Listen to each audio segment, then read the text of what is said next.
Good evening, everybody, and welcome to the 2024 B season of the Weekend Woodsmen Series, where we are here at the OSCA Series, Brickyard 200 in Indianapolis Motor Speedway. My name is Trevor McNeil, and joining alongside me tonight is, of course, the wonderful Carlos Acosta, as we are getting ready to kick off the season. Well on our way down the, well, it's not a yellow brick road, but we're going to go down a brick road of some kind here at the start and finish line. On our way to the playoffs, 18 weeks down the line, but we first have to get through the first 13 races of the season, starting here with the most rectangular one, a little square-edged, of course. Open qualifying here underway that we're going to be starting here in a minute to be beginning this season and kick things off with the most exciting fashion, going around a rectangle. And I don't know who decided the rectangle is where we're going to start, but you know what? You got to start somewhere. I think it's a wonderful choice. Speedway, lots of speed. It's fine. Oh yeah, I like it. It's a good start. You know, we don't always have to start Daytona, and typically the B season we usually don't. So that's fine. It's a good change. It's a nice fun track, especially with these cars. These cars are a blast, especially since we're not using that weird hybrid package on iRacing like they did in real life.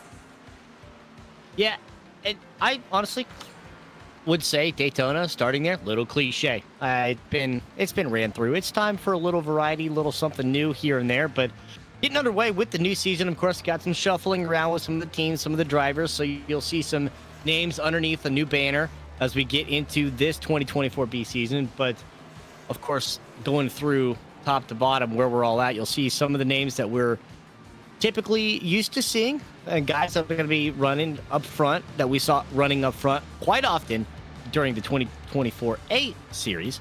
But looking automatically at the left side of the screen, looking for our open qualifying, and some of the names we should see that did pretty well towards last season. Austin Beers up there had quite the run on his way to an almost championship. Had to sit out last week there to unfortunately give up that #1 spot, but expect to see something good out of Beers here tonight, as well as looking at some of the practice times. You got some new names and new faces up top. Yeah, we do. But before we can continue any further, I believe Vic has something that we have to go over this season. What? The commentators championship standings.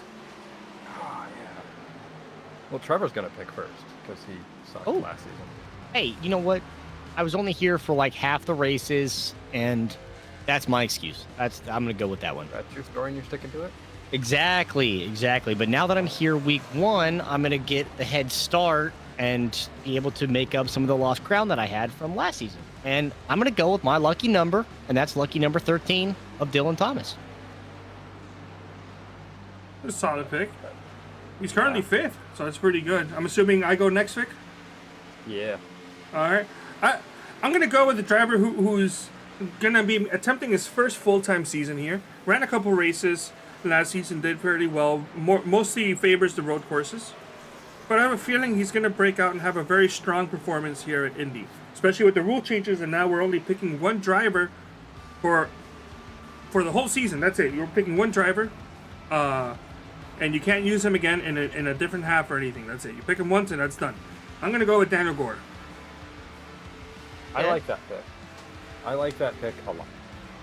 Actually, I have to be honest. That was a pick I was considering. But now that you've taken who I wanted, thanks. You're welcome. You know, I think that you're underestimating how the season's going to start here. And I'm going to go with somebody that it's going to be a little bit of a ballsy early pick. But I'm going to go with last season's champion, Ryan Gable, for this half. How's that risky? He's last season's champion. Yeah. Well, it's risky because I can't pick him again all season long. And he might just have better races. But I think this is a pick that I want to do. Yeah, I mean, odds are Ryan had a lot of really good races last season, so I feel like you got pretty good odds that he's going to have another one that's a pretty solid front all the way through. So I'm not too mad about that pick, but of course, like you said, last season champion, so should perform pretty well here at Indianapolis. You see up there on the leaderboard qualifying, sitting in number 3 right now. just outside of that top spot by 0.07 of a second. So pretty close that we'll see. And running around these lap times, this is about what we'll see from a lot of that front of the pack. The low 53s, low to mid 53s is what we're going to see off the fresh runs. But of course, to note here, running 40 lap halves, I do believe 3 sets of tires are going to be available for each of these drivers throughout the night. So that's going to be something to integrate into a pit strategy because they do not have enough fuel to go around for an entire half. And with the 40 lap half on both sides, curious to see how we're going to see these guys start to integrate these pit strategies early and if they're going to make any adjustments going into the second half. One thing I like seeing so far is we have the ticker up here with or the tower up here with top 20 drivers, top 20 fastest drivers in qualifying, and first to 20th is only separated by under half a second, 0.438. Yeah. That's fairly close. So it's going to be an incredibly competitive field tonight. Yeah, and that's a thing that I love to see as well coming out of this because I feel like there was a little bit more disparity between. I mean, you look at the top 12 to 14 drivers from last season's races where it seemed like it was pretty close amongst that group. And then you had, I would call it, quote unquote, significant drop off, but a big enough gap that there was a skill issue, if you want to call it that, between the next 10 to 15 drivers after that. So the fact that you're seeing already off the rip 20 drivers, less than half a second, that's just improving your line just a little bit, figuring out the braking and the acceleration going through the corners just ever so slightly. And who knows, maybe some of these guys have these cars set up so that they're going to be going a little bit slower on early runs, but they go better into a longer run on older tires. So a lot of different sort of small adjustments to be made here that could really make a huge difference because now, even after a few more laps of qualifying, that went from a 0.44 to a 0.42. So these drivers were already getting the feel of it, getting to understand the flow of the traffic and how this is going to go here tonight. Well said. We're just 26 seconds shy. I want to give a brief moment to thank the series sponsor, Weekend Woodsmen, by playing a short video that they want us to share.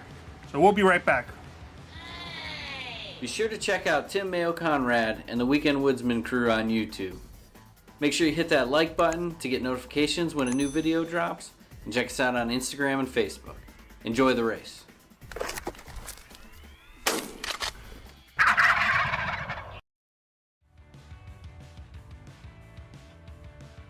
All right, Qualifying. We're back. Sorry. You're qualifying good. Is over. We're going to take a look through here, the starting lineup here. It'll pop up on the screen any moment now. Take it away. Take the grid, obviously starting out in the first row. Brown in the 65 and Caden Tufts in the 00 starting this one out. Not too much of a difference between them. Ryan Gable, last season's champion, in that number 3 spot. Of course, the Mountain Dew 45. Darren Stopp in number 4 on the outside. Dylan Thomas coming in at a 53.3 flat in that number 13. Alongside Mr. Burrell, 53.11. So that's pretty good that we're going to see such a close interval here between a lot of these drivers. Ty McIntosh right there in the 10. Changing things up here this season with Ray Bracey alongside. Michael Pernisig, I didn't take it. I took 2 weeks of Italian. Don't ask me to say that last name. Looking at Gordon, 69 there in 11th. And, of course, Jones with the signature shark bite in number 12. You want to take the bottom 13? Yeah, 13th is Zach Evans. Number 14th in starting lineup is Jake Scarborough. Chris Gutierrez in 15th position. Qualifying 16th is going to be number 35 with Tim Conrad. 17th and 18th will belong to David Westergreen and Arcade Motorsports newest driver, Cooper Johnson. Matt Hackathorn in the 04 qualified 19th, and Dylan Gooden in the 75, rounding out row number 10 in 20th. 21st will be Santiago Aguirre, Mexican driver, and 22nd will be Neil Rutt, the 3rd.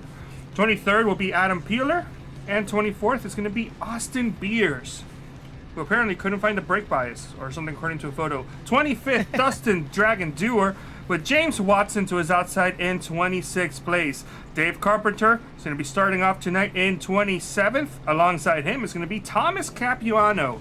And the final row, It's going to be Alex Kenton and Cameron Rich, who hasn't posted a time and is not in the session. That's why he's got the wrong car icon on. So I don't know if he's going to be racing tonight. I don't think he is. But regardless, we got ourselves a race.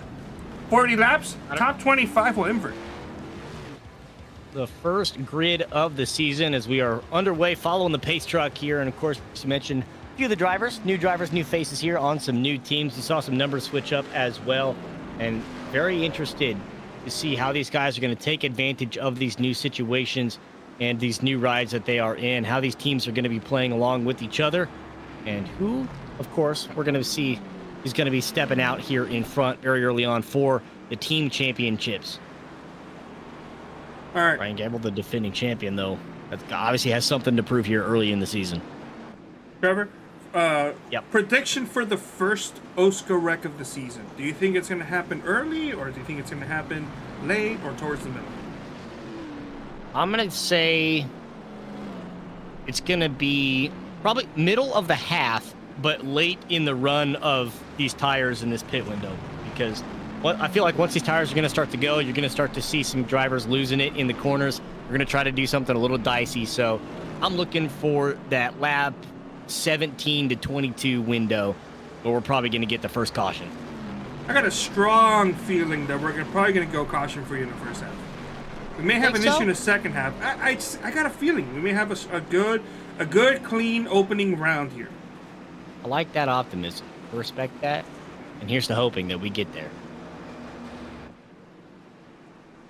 Lots of, looking at just car models, there's a lot of Fords up there towards the front of the pack. So maybe that's one of the secrets that we're going to have is looking at the manufacturers to see who's going to come out on top in that front. And I'm still disappointed. You can ask me what my least favorite thing about NASCAR in any series, in any competition is. It's the lack of dodge. But yeah, we're going to watch the pace truck dodge off to pit row as we get ready to drop the first green flag of the 2024B Weekend Woodsman Series here in the OSCA Brickyard 200. As the flags have dropped, the green flag's out, the drivers are off down the front stretch for the first time.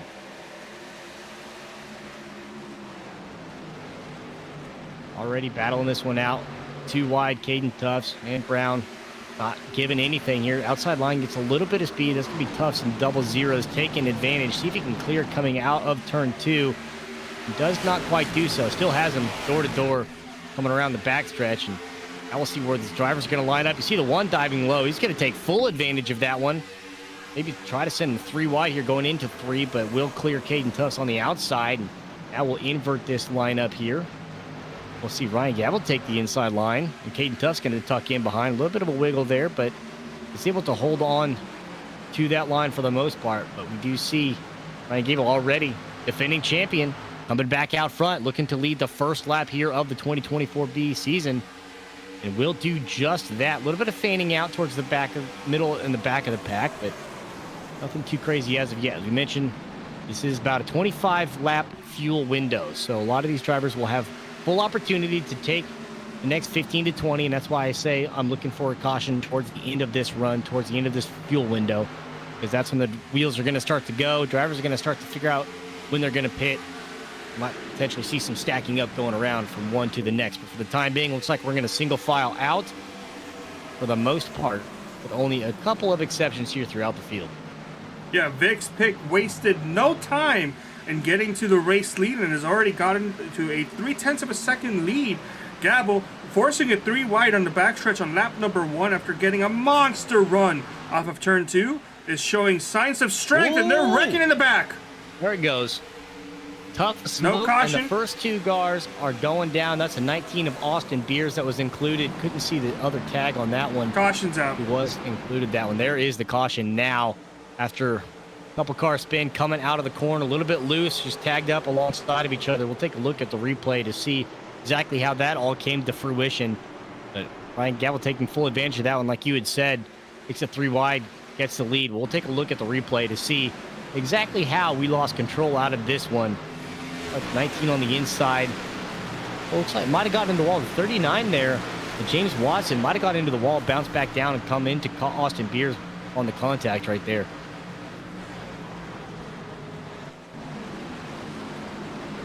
I don't know if he got loose or if he just straight up hit the wall. I think he got loose and then got into the wall. Yeah, a little bit of a wiggle. Looks like it lost the back end of it and unfortunately collected Austin Beers on the rebound there. Take a look at the ride along. Oh, yeah. Yep, you start to go. Yep, got loose and then just on the ricochet collected Austin Beers in the wreck. So unfortunate right there for James Watson and Austin Beers. Both were very solid drivers that had very good performances. And the POV of Austin Beers just couldn't really see it coming, couldn't react, didn't have anything to do out of that one. Just went along for the ride. Yeah, and unfortunate and early caution, so both of our predictions were wrong. As has taken out Austin Beers and James Watson on lap number 3. So, hello. Tough break for them, as we'll see. They'll just be watching the next 36 laps go by, as for the most part, taking notes, figuring out what they can do. Well, here's the fun part about the OSCA League. And you want to know what that fun part is? I mean, the whole thing is the fun part. Well, I mean, yeah, but the even more fun question. part is that you got a whole other race with a fresh car in about 40 laps. That is true. We do get to come back here for the second half, so we'll see what notes they're going to take out of this one, how they're going to be coaching along their teammates that are still out there on the track right now. But for them, they're now reserved to the audiences. We'll see if anybody's going to take a bite here for early pits. People trying to fake out, potentially go and thinking about it, considering it, but no takers yet. Can't imagine we're going to see anybody this early on. Well, we do have a few takers at least. Okay, looks like 4 or 5 cars that are going down pit lane here. Yeah, I see Hackathorn, Capiano, Peeler, and Kenton, and then in addition to Austin Beers and James Watson, who already are in pit road. The 4 drivers coming down to include the 04s you mentioned of Matt Hackathorn. I could not have picked a better camera. That's spot on. It's a beautiful. Shout out to that pit sign too. I have a tattoo that looks just like that. Can we see it, or is gorgeous? That, That's. I'd have to take my pants off, so that's inappropriate. Well, already 5 laps into this race, 1 quick caution, and we should be going that green in about 2 more laps. But I like what I saw. It immediately went single file, but we did see drivers starting to make passes, and an incredible pass by Ryan Gavel to get the lead on lap number 1. Yeah, very ambitious as well to dive that low, to force that. Had a heck of a run coming out of the corner to be able to pass both Caden Tufts and Noah Brown to make that one work, make it stick, and get clear of traffic. And then, as you had mentioned, built up a 0.3 of a second lead, was continuing to build that until that caution dropped. So already found a good groove here for the 1 car. Now just has to continue that one to rebuild this, hopefully get a good restart, be able to spread that interval back open just a little bit. But as you mentioned, seeing some of these drivers making passes, we did get to single file. Maybe some of the guys that got past took some notes on what happened, what worked, what didn't work, which lane they should be in when you get into a double file restart. And we'll see if there's going to be any adjustments and differences made here for other drivers to try to take advantage of the situation we're going to be put back in with the field stacked back up.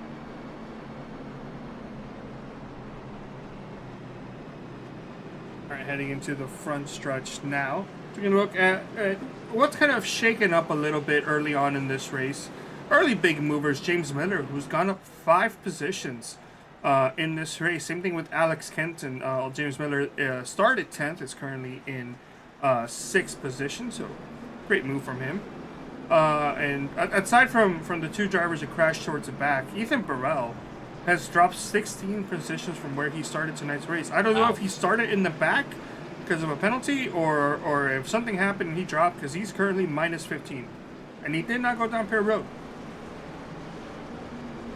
It's an interesting... I didn't see anything. I didn't see if there was a pass-through or anything, so I don't know if he did get sent to the back or what came out of that one. But from what I remember, was posting pretty good times, at least in practice and qualifying as well. So now that's another challenge we'll see here if Ethan can be able to drive through traffic and get this one back up. As see the lights on the truck are off, so we're on our last pace lap here before we get things back underway. But very interesting to see. For the time being, all we've seen is drivers that have past a couple of cars on a restart, but haven't seen a whole lot. At least, of course, we didn't even have an extended run, so we don't know how well drivers can get through traffic. But that's going to be the most interesting thing, I think, watching is if that is even a possibility. Who's going to find the line once these cars and these tires start to get a little bit worn and the track starts to warm up? Who's going to be able to make those passes and get that extended run through traffic, if that's even a feasible concept here?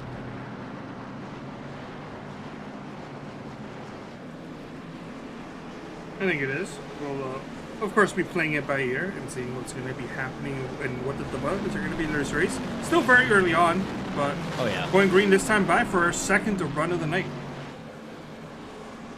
Coming around the final corner here is watch these drivers line up, stack up, and get ready for another green flag drop. We got the first caution out of the way, got the jitters out of everybody's system, and now we should be reared up and ready to go. The pace truck is off.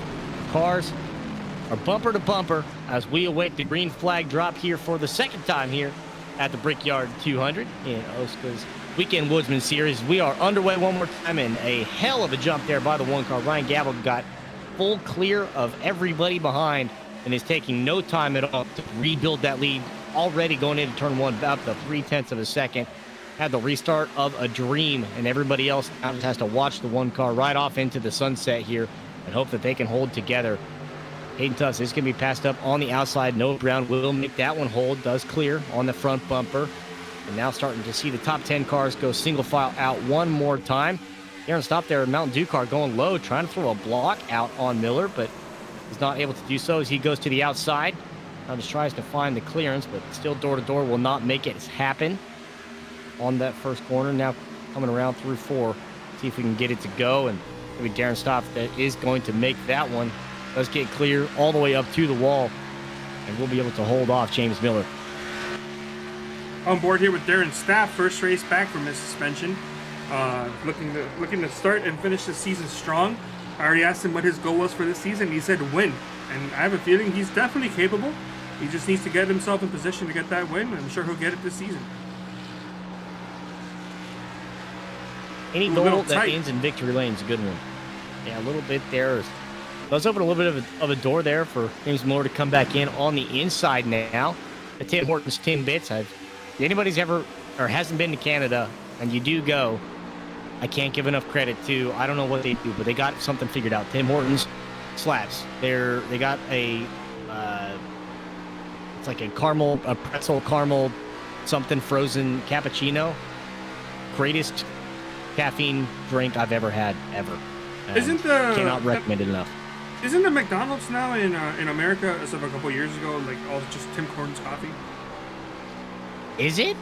That's what I thought. Because before, at least in America, before like the whole McCafe refresh, the McDonald's coffees like they weren't good. And then they did the whole refresh with McCafe, and they've been like really good. And I remember hearing it was because it was essentially Tim Hortons coffees. Darren is throwing a bunch of blocks early on in this race. He is not making friends. Yeah, I'm playing very defensive here with that back bumper, and is not going to be trying to let anybody by. Ty McIntosh here in the 10 is trying to make something move. Of course, the Sith Lord returns. Trying to make something happen coming by Darren in that 45, but can't make anything. They're now having to wait until the next build of speed coming out of the corner here, but lost all that run, lost all that momentum. So Mountain Dew 45 will maintain there in number 6 position. He's going to go high on into turn number 1, and will open the door there for the Sith Lord, Mr. McIntosh. Trying to get a nose underneath. We'll get that coming through turn 2, but what about speed there on the outside? Ooh. Is enough to clear as well, but not by much. Just slams the door shut one more time. A lot of aggressive driving there around that whole area. Meanwhile, up in the front, Ryan Gabble is pulling away. Not pulling away as Redux Racing Noah's Brown. Yeah, is behind him. I don't know if they have the cars to make a pass on Gabble, but they're there. Ooh, and wow, the amount of cars that are getting like loose on the exit of turn 4 is. Let's see if we can figure out just how hot the track is. We pull up the weather widget, and you can see right there, track temperatures at a 78 degrees, and ambient air temperature 78, track temperature of 118. Yeah, so pretty warm. Not too warm as far as the ambient temperature goes, but it does have certainly that track warmed up to this point now. You see that one car, Ryan Gabble, is just maneuvering all across the track, trying not to let Noah Brown get in that slipstream. Did get it down to, I think, 0.16 of a second on the other side of the track, but has now opened it back up to 0.3 of a second here, and is trying to put some distance between that one and the neon green 65. Caden Tufts, of course, just lurking there in the back, 0.6 back from the lead as well. Oh, Darren killed that A wall. lot of the guys. Yeah, significant bounce here. 3-wide TV multicam is able to show us where, as you mentioned, all that friskiness in the middle of the pack was, but now we'll see how well Darren's going to be able to hold on to that one. Right along with Caden Tufts on the bottom side, who's just trying to hug the back bumper there of Noah Brown.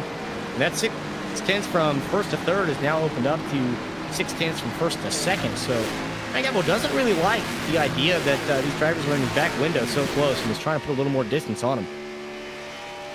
Well, it appears to be working as he has been pulling away just a little bit, but it's only a matter of time to see. It's a matter of time before we start to see if it actually is legit pulling away, or if it's just Brown and Tough just slowing up a little.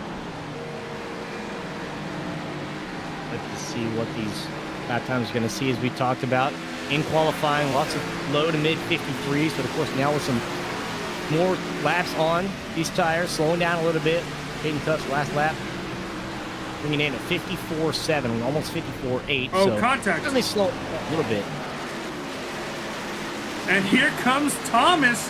Dylan Thomas goes around both of these drivers as both of them went high, wide, and handsome into turns 1 and Out of nowhere, at 13 was lurking in fourth place for a long time, and has now made his way up to that number 2 slot. You see here on the back. Here's what happened. Making some moves. Take a look at the replay where this contact was. Oh, yeah, there it is. Two of them in Washed front. up the racetrack. Yep. Little high. Got into the quarter panel and opened the door there for number 13, Dylan Thomas, to slide right on by. So thank you very much. I'll take that with pleasure, with pride. That'll put him up to the second place spot right now, as there's now a second and a quarter between first and second. Ryan Gabble making sure nobody gets into that airstream whatsoever.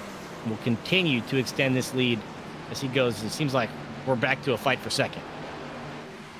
Now, I don't know, based off number 28's last name, I don't know if his first name is pronounced Michael or Mikhail. So I'm going to go with Michael, but Yeah. please let us know if anybody knows, either on the YouTube chat or on Discord. Shoot me a message or ping us or tag us and let us know if we're getting it wrong. Perniciglio. Perniciglio. I think it's Perniciglio. That would sound right to me. He said, I took about 2 weeks of Italian, so... I Looks took like an no Italian, Italian, but Spanish is my first language, so it helps a little. Yeah, they're both romantic languages of sorts. I played like probably 300 hours of Assassin's Creed 2, so that's probably as close as I got to learning Italian. And that's got to count for something. Ryan Gabble still holding on to the lead for the time being. Dylan Thomas trying to chip away into that one, and it's at least holding steady. And they are opening up a little bit of a gap there between number 2 and number 3 on the tower on the left side. So still looking for some level of maneuverability through traffic. We are at lap 15 now, with only a handful of cars that have so far gone into the Oh, look pits. at this. Gonna start to see some guys questioning in their pit strategy. Almost had a 3 wide there, as you mentioned, going into this corner. Might have a 3 wide coming out, but still gonna maintain side by side. No contact, nothing squirrely just yet. That is Jake Scarborough and Ethan Burrell. They are side by side, looking to force it 3 wide. But everybody's smart, playing, I would say, relatively reserved, but then Scarborough just slid right there in front of Cooper Johnson there in the 91 car, trying to get the nose under on the bottom line. But all of them line up here and do somebody high and dry up there on the outside. Seem to have settled down for the most part, but they are fighting for every inch of this track. Yeah, it went from being nice and calm to all of a sudden we're almost 2 wide, almost 3 wide here at multiple sections. So that was a fun little change. Yeah, there's starting to be battles all over the place. Yeah. Drivers starting to get these tires in underway. You see kind of Jones here trying to go underneath the 7 of Ray Bracey. Trying to get that line to work for him. 25 laps to go here in this first half. You do see, again, still some of these cars loose out of turn 4. And imagine with the track temperature going up and these tires just getting progressively more and more worn, is going to continue to see some of these cars sliding out of the corners, holding on to a little bit of that excess speed. Aaron For Jones the time being, with the heart rate monitor of 123, and that's the only thing to note in his webcam. I the think heart that's rate. pretty low, though. I gotta say, I don't know if Kynan's been doing some meditation purposes or if the mate outfit is helping him with his heart rate, but he's pretty low compared to what we've seen before. Yeah, I feel like before it was arresting like 135 to 140, so that tells me something's a little better there. That inherent baseline 150. That don't get me wrong, that's still high, but Yeah. it's not nearly as high as it was. So maybe it is that meditation, maybe a little extra cardio to have a better heart health. I don't know, but whatever it is, trying to make it work here for Kynan, who's currently running in that 15th spot and just staring down the barrel of a back bumper's single file line. Ooh, got a little it's contact on crazy. the wall coming out of the corner there. Mixed things up there a little bit. But that was Sir Michael Pernislio himself. Oh, he's Did in the hit wall that. again. Yeah, something not working too great there. He's dropping back significantly now, spot by spot. Ray Bracey, kind of Jones, and the lights. Just where we were talking about making these passes, and that's where Michael's going to end up falling down to the mid to low teens. Also want to note that Michael Peeler, not Michael Peeler, Adam Peeler, had gone down Pier Road and is still currently in Pier Road, and they're wrecking in the front stretch. Oh, boy, coming out of turn 4. We talked about how everyone was loose, sliding around, and this is right in that window. Lap 17 to 22. Those tires are gone. Oh, the hood. Now, a little bit late. Got metal Fancy hood. decorating the front stretch here as we lost, 5-6 cars look like were collected in that one. So we'll take a look at the replay to see who inevitably was victimized by the turn 4 incident here. You see West first Green, David Dewar, two drivers that showed up. I think Gooden entered Pit Road. Yeah, he Ooh. got turned. Yep. 1, 2, 3, 4 cars collected. Maybe almost a fifth. Some fancy feet there. Tough break coming out of turn number 4 once again. Car got a little loose. All of a sudden appeared right in front of you. Car's halfway sideways already, and yeah, there's nothing you can do about that. That's no time to react whatsoever. Let's go on board, hit their nose cam with Dewar. See what he saw. Oh yeah, just all of a sudden a massive check up and went right into the back bumper right there. Fractions of a second to react to be able to that one. Dewar just got in to the backside. He's gone and then shows up again. Yep. But I don't know if you could have caught that there. It looked like even though the car in front of him was disappeared, David's car started behaving like as if he had run into the back. It stopped. Yeah. It was slowing down the engine. The front came down just a little bit, and the rear end started going around. As everybody has gone down Pier Road except for Kenton. Yep, Oops, we are in that window. Looking for the drivers to get some fuel. Of course, we do have 3 sets of tires in the pits for everybody here. So imagine seeing full swaps all around, full extended pit stops here for the field. Mentioned number 14 of Alex Kitten's the only one that did stay out here for the time being. I try to rack up a point for a lap here. Drivers making their pits, pulling out of their pit lanes. Ryan Gavel is going to be able to make it first out of that one, followed very closely by Dylan Thomas. So we'll maintain the top 1, 2, 3 spots. Looks like James Miller makes a jump as well. See exactly where everybody does shuffle out, but most of the drivers maintain where they were. Only a few adjustments, a few changes made here, and of course the extended pit stops for the guys that were wrapped up in that accident coming out of 4. We'll see if they make it back onto the field at all. we'll take a look and see if that does indeed happen or not. But 21 laps to go here remaining in the race. Just, And slap some we speed have tape on it. You're good. Yeah, we actually have Zach Jurek on the YouTube chat saying that number 28 is pronounced Mekio. So it's neither Michael or Mikhail, it's Mekio. So that's interesting. Huh. I try to do the best I can to note that down.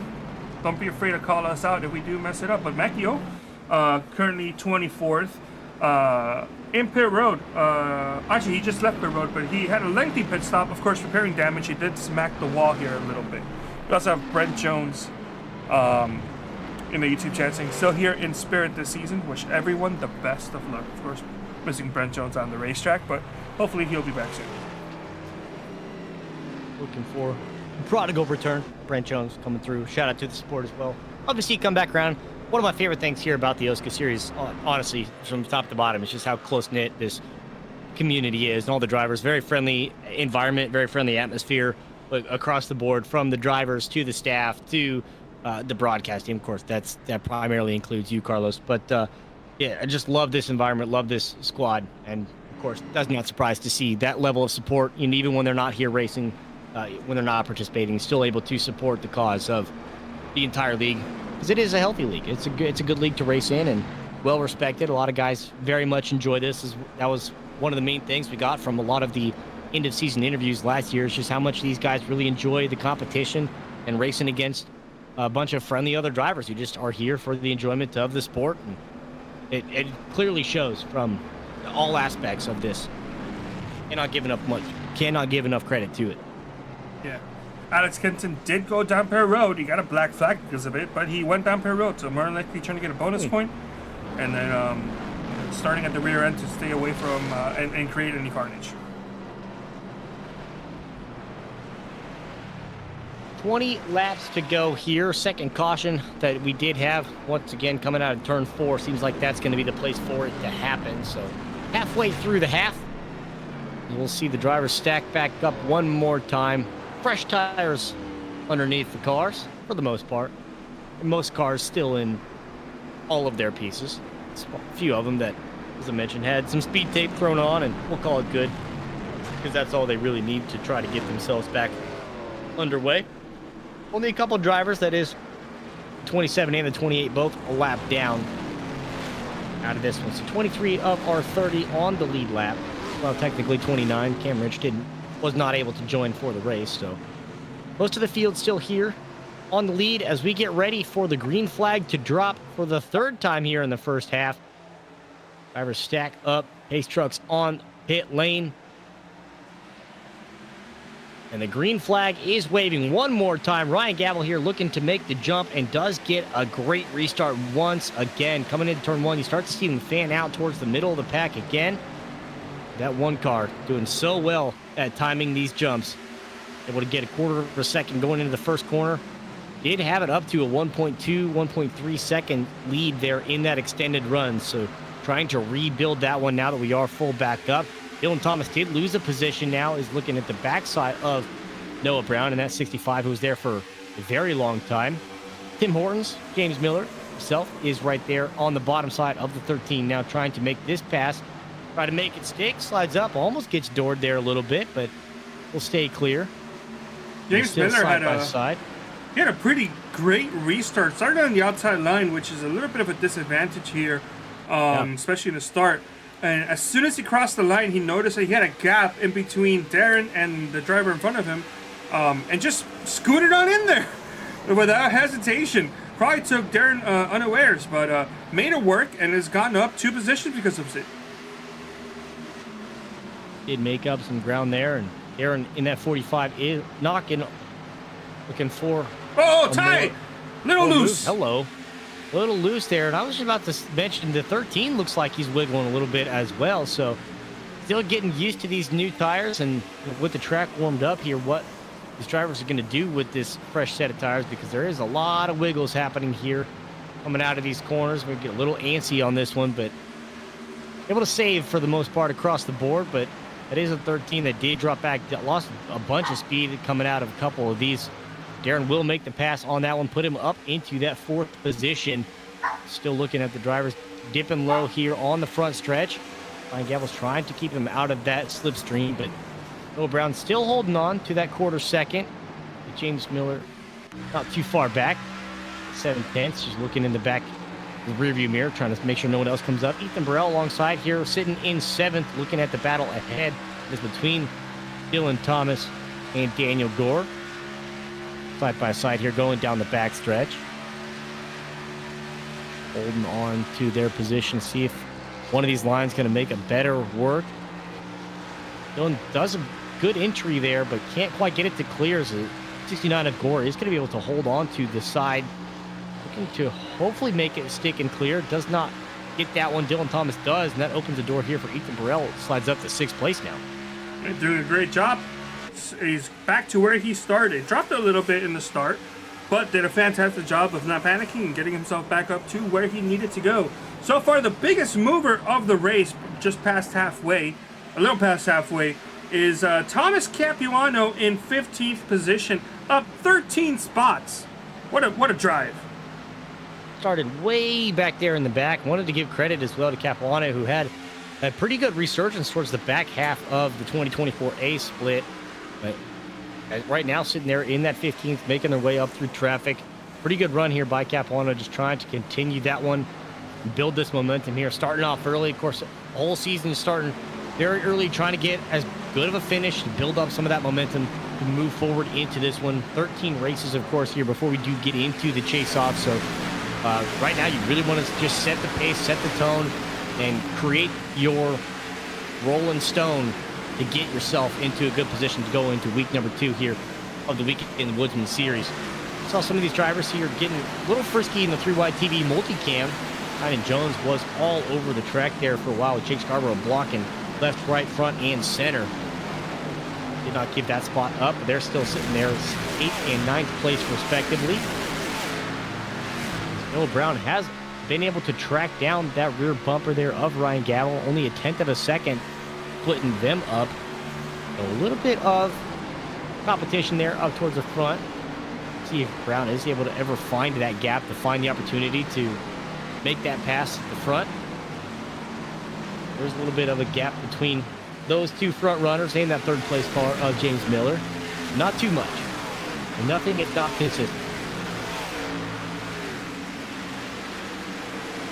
And right in a little bit further in that first separation, we have Dylan Thomas trying to go past Darren Staff, wasn't able to make it work, and Darren starts pulling away just a little bit.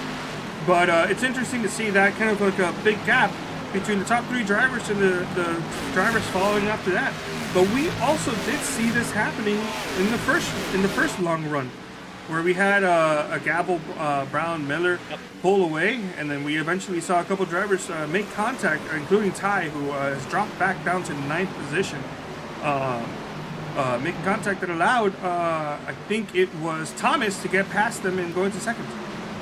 Yeah, Dylan Thomas had a good run there, was able to make that pass up there. Oh, Darren! The first few laps was pretty loose, and saw that one going into turn number 3 as well. Darren Staff did get a little bit sideways coming out of that one, allowed Dylan Thomas to close the gap and get to his back bumper, so took the air right out from underneath it. So once again, coming out of turn number 4, you see cars getting loose, and this time around, it is the 45 we're riding alongside right now as well. Of course, decked out top to bottom in Mountain Dew.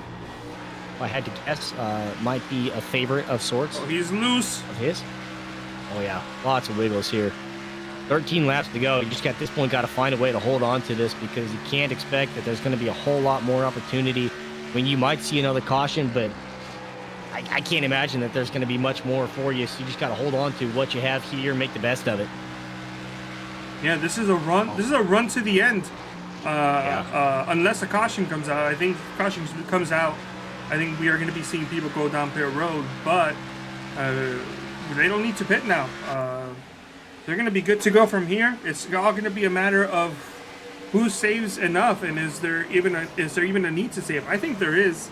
I think you can easily burn up your stuff up very quickly, as we're already seeing James Miller and Noah Brown kind of dropping back from Gavel, almost equidistant to each other. Yeah, that might have been exactly what you were talking about. You might have seen a little bit of conservation, some drivers eye in their fuel levels to see where they might be at. And Brian Gabble probably one of those drivers doing just that, realizing now after a few laps of saving, just keep things close. All right, you know what? Now I'm good for sure. And pedal down. We'll just try to open this one up just a little bit, get it up comfort, and try to maintain at least a safe lead here and not give anything up, not giving any opportunities here. Even if something does happen, you get a little loose coming out of a corner, you scrape a wall at some point or something to that effect. Just keep enough of a window where you've got that margin of error that you can hold on to this lead. That might be what Ryan Gabble is up to here with 11 laps to go down the front stretch. One more time, single file throughout most of the field. We do have a couple of side-by-sides here, occasional battles for position, but not a whole lot here as most of these drivers just looking at a back bumper or somebody in front of them, waiting for a car to get loose, waiting for an opportunity to open up. And once again, putting in defensive position here on 3YTV multicam. Holding off. It seems like Darren has cooled off a little because we were seeing Darren throw mega blocks to Ty in the in like lap 4 of the race, and this time by I was kind of expecting another mega block, but Darren kind of held his ground, was a little conservative, didn't really push the limit here with 11 laps to go. But Ethan Burrell, he's fast. I think he's faster than Darren. Darren blocking him down to the inside. Gonna try to give him the inside line at this point. He's gonna try to get a good run off of the exit of the corner. He's able to get the nose on the front stretch there. And he's now in a position to hold on to this one on the bottom line. He's going to try to get this one. Does see a tuff of smoke come up there from Darren Stoff as he does get a little bit loose. That outside line just not quite working for a lot of these cars anymore. As you do get a little bit loose here. And we just see just that happen with the 45. Will drop down and give up that position.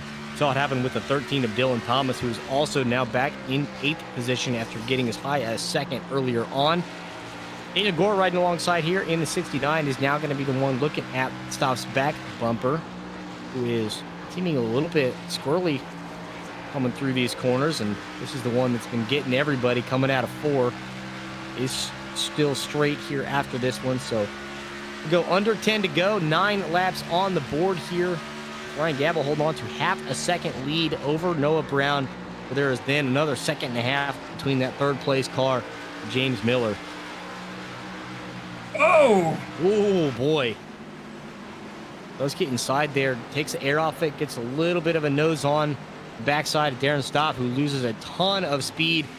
Almost comes down there on 13 of Dylan Thomas, who has to be careful of that one not to get doored coming out of that corner.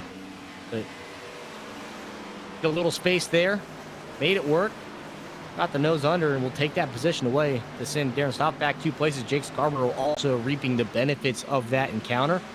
Will take over 1 spot as well. Dylan Thomas now trying to do the same thing onto Darren Stoff, but for the time being. Yeah, there was contact with Staff. He got turned going into turn 4, and I think he also did hit the outside wall, so he's going to be dropping back a couple spots. Obviously not going to be very happy about that. I'm going to see if I can pull up a quick replay and see what happened. I'm trying to fix SDK that had appeared to have broken down here. So they got the backup telemetry going on. Let's see if maybe this is where it's at. Oh, a little further back, contact with the 13. As if we just go back a little bit, we'll see here exactly what happened going into the corner. I think the 13 was there, and Darren didn't know it and just came down. Yeah, that was right about the point where, almost immediately where we cut away. Great save there by the 45. Of course, lost all the speed after the fact, but good save to keep that one straight coming into 4. And then, unfortunately, just lose the position after that one. After losing all that speed, everybody stacks up behind Dylan Thomas, but still keeping the car on the track. Did lose a bunch after that one, though. I'm sure burned those tires. Oh, in the wall he goes. Now just lost almost all the tread on that one. So now what was already fighting an uphill battle there for the 45. We knew those tires were already not doing great. You go sideways, you burn that much rubber off of them. You were trying to salvage anything as best of a finish as you could. Now it's just try to hold on to the end for this one. Try to stay out of the wall as much as possible, because not going to be an easy run here for the 45, but it is going to be an easy run for the 1, who has opened up a pretty significant lead here at the front of the pack, and is still holding that 65 and Noah Brown at more than an arm's distance. 7 laps to go. Could you go ahead and keep going? I'm trying to take care of a small issue here. Still in Multicam here, mostly single file most of the way around the track. We are side by side here in a few points, but as I mentioned, with Ryan Gavel having such a significant lead here, Noah Brown is the one looking for some ground to make up. James Miller trying to find an angle to make something work here. Get this pass on, but Tim Hortons will be reserved back in line and not get to the inside here. They are still fighting these cars. I mean, these guys just look like they are tooth and nail holding on to these ones and trying not to let the grip slip too far out of them.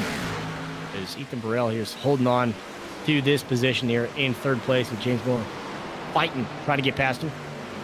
Can't do much more than what he is. That's just to hold on to his own position even. He goes way high. You have to give this one up. That is going to be Daniel Gore that does take that one. Does get loose out of 4 as well, so gives up another position even. It's going to be Jake Scarborough once again reaping the benefits. Moving up a spot here into the top 5. With 5 laps to go here in the first half of the OSCA Brickyard 200. Point of contention that we're talking about is the fact that the first place car is nowhere to even be seen right now. We're just looking at second, third, fourth, and fifth place on your screen right here. The addendum of James Miller in that 6th. So first place doing so well. Don't even know where he's at, but you don't even have to worry about where he's at. He doesn't even have to worry about where he's at because he's in the front. You just can't mess this one up for the next 4.5 laps, which shouldn't be asking too much. He's held on to it pretty well thus far. It's a matter of if these drivers can close the gap, but Noah Brown right now holding on to the second place. Doesn't seem to be giving that one up here. They've got a few tenths of a second between each of them. So a handful of car lengths, trying to get into the slipstream, trying to get into the air and close that gap, get on the bumper, try to steal that air away, maybe even get a nose under, as we've seen it work against the lights. Darren Stott has since fallen down to 16th position now behind the likes of Ray Bracey. Thomas Capuano up a couple more. We know we talked about the improvement that he has had going up 15 or 16 spots, has gone up another couple there, sitting in 13th position now, behind the double zeros of Caden Tufts. Towards the middle of the pack. The 3-wide TV multicam is showing the one car in the one place, with everybody else trying to chase him down. Yeah, he's doing what he can to hold on, and already almost 2 seconds as what is going on here? Yeah, SDK has decided it doesn't want to work today.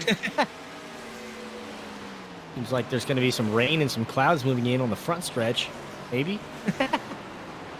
Quick math to figure out why the graphics are the way that they are, and that's one of the toughest questions.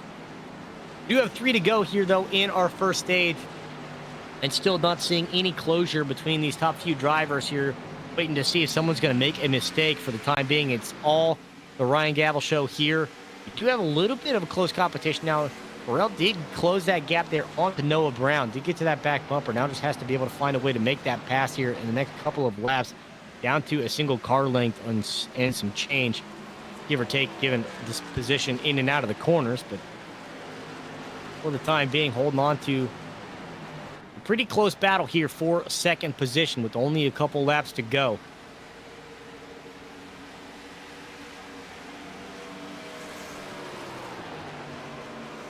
Yep, just less than 2 laps remaining here, and unless a caution comes out, this is Gavel's race. But second place is still not decided, as Daniel Gore and Noah Brown, 2 teammates battling for that position.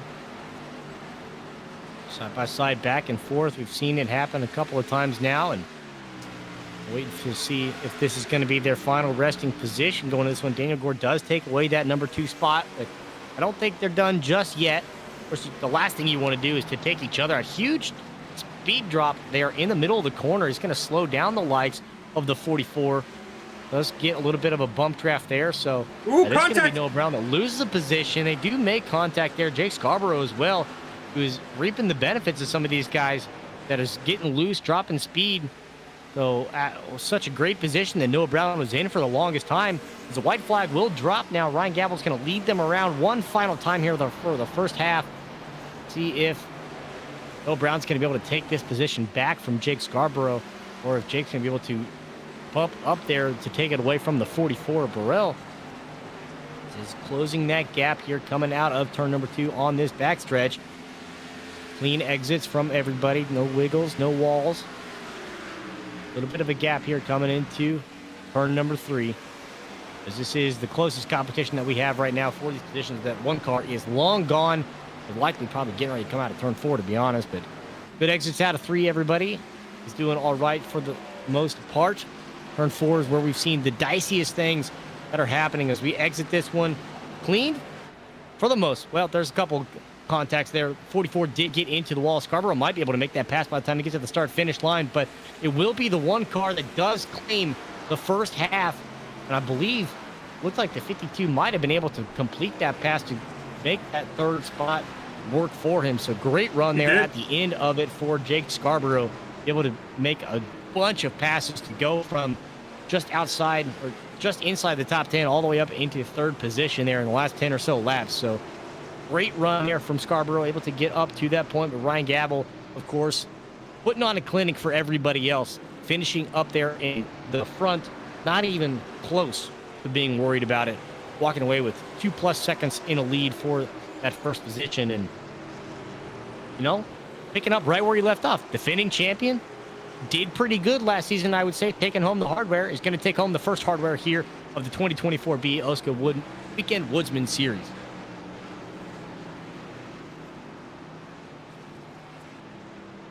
A great drive by Gavel, off to a fantastic start, which also means Vic is leading the Commentators Championship. My pick did well. He got second. That's pretty good. Yeah. Where did your pick finish? Probably like 8th. 7th, yeah. That's not too bad. All Hey, right. that's a respectable start by all. Yeah, I'm not mad about that. You know, Dylan Thomas had a pretty good run, as mentioned, got as high as second place. You know, just I think after that pit stop, lost the tires, got a little loose, kind of lost the car a little bit there. I don't know if he ever ended up making contact with the wall or something, but did lose a bunch of speed coming out of that one. If you do look at the first half results, of course, Ryan Gavel walking away with that one, 2 seconds and some change there for that victory. Daniel Gore coming in second place. Jake Scarborough, as I mentioned, making a bunch of moves to get up to number 3. Ethan Burrell made contact with the wall, coming out of 4 on the last lap, drops back into that number 4 spot. Noah Brown, who was shadowing Ryan Gavel for most of the run, ends up in 5th place. James Miller there in the 09 ends up in 6th. Dylan Thomas dropping down to 7th after a little bit of a slower run, as I mentioned, after that pit stop. Cooper Johnson in the 91 in 8th. Kynan Jones 9th. Ty McIntosh rounding out the top 10. Matt Hackathorn, Thomas Capuano had a bunch of moves starting towards 26th, 27th, I believe, at the first green flag drop. Ends up in 12th place. Ray Bracey in 13th. Caden Tufts in 14th. Chris Gutierrez there in 15th, riding the 54. David Westergreen in 16th. Of course, Darren Stopp able to salvage a 17th place finish out of that one, with Neil Rutt in the 66 rounded out in 18th. Let's see if I can get this to update. There you go, Chimp. Flip. Bob Seeger, turn the page. Dave Carpenter there finishing 19th. Tim Conrad, of course, in 20th. Santiago Aguirre, 21st. Zach Evans, 22nd. Alex Kenton tried to stay out there early on. Ends up in 23rd. Read it out loud for me. What was it, Nick? Mecchio? Perniceglio, 24th. Mecchio. Yeah, Mecchio. Mecchio. Yep, 24th. Adam Peeler there in 25th. Of course, did get collected in one of the incidents there coming out of 4, as well as Dustin Dewar, Dylan Gooden, and James Watson all had to be sitting from the sideline. And Cam Rich did not turn in at time, so he'll be sitting there in 30th. And then, of course, yeah, Austin Beers did get collected there in that incident with James Watson as well. Very early on, a first run out of turn number 4. So unfortunate start there for those two. Did not want that one, but hopefully, as I mentioned, was taking some notes on how to make this lap and make this track work for them more than 3 laps at a time. Well, we saw drivers come and go, and it looked like tires started to be a factor there, especially for Darren Staff, who dropped a significant amount of positions. So you have to you're gonna have to manage there. A lot of these drivers are well aware now for race number 2, and of course with a 25 car invert It's going to be interesting to see who's able to make up those spots and who can't. But, Vic, I believe it's time. And I think, once again, Trevor, you may be the first one to go. Yeah, same order as before. Trevor, Carlos, me. All right.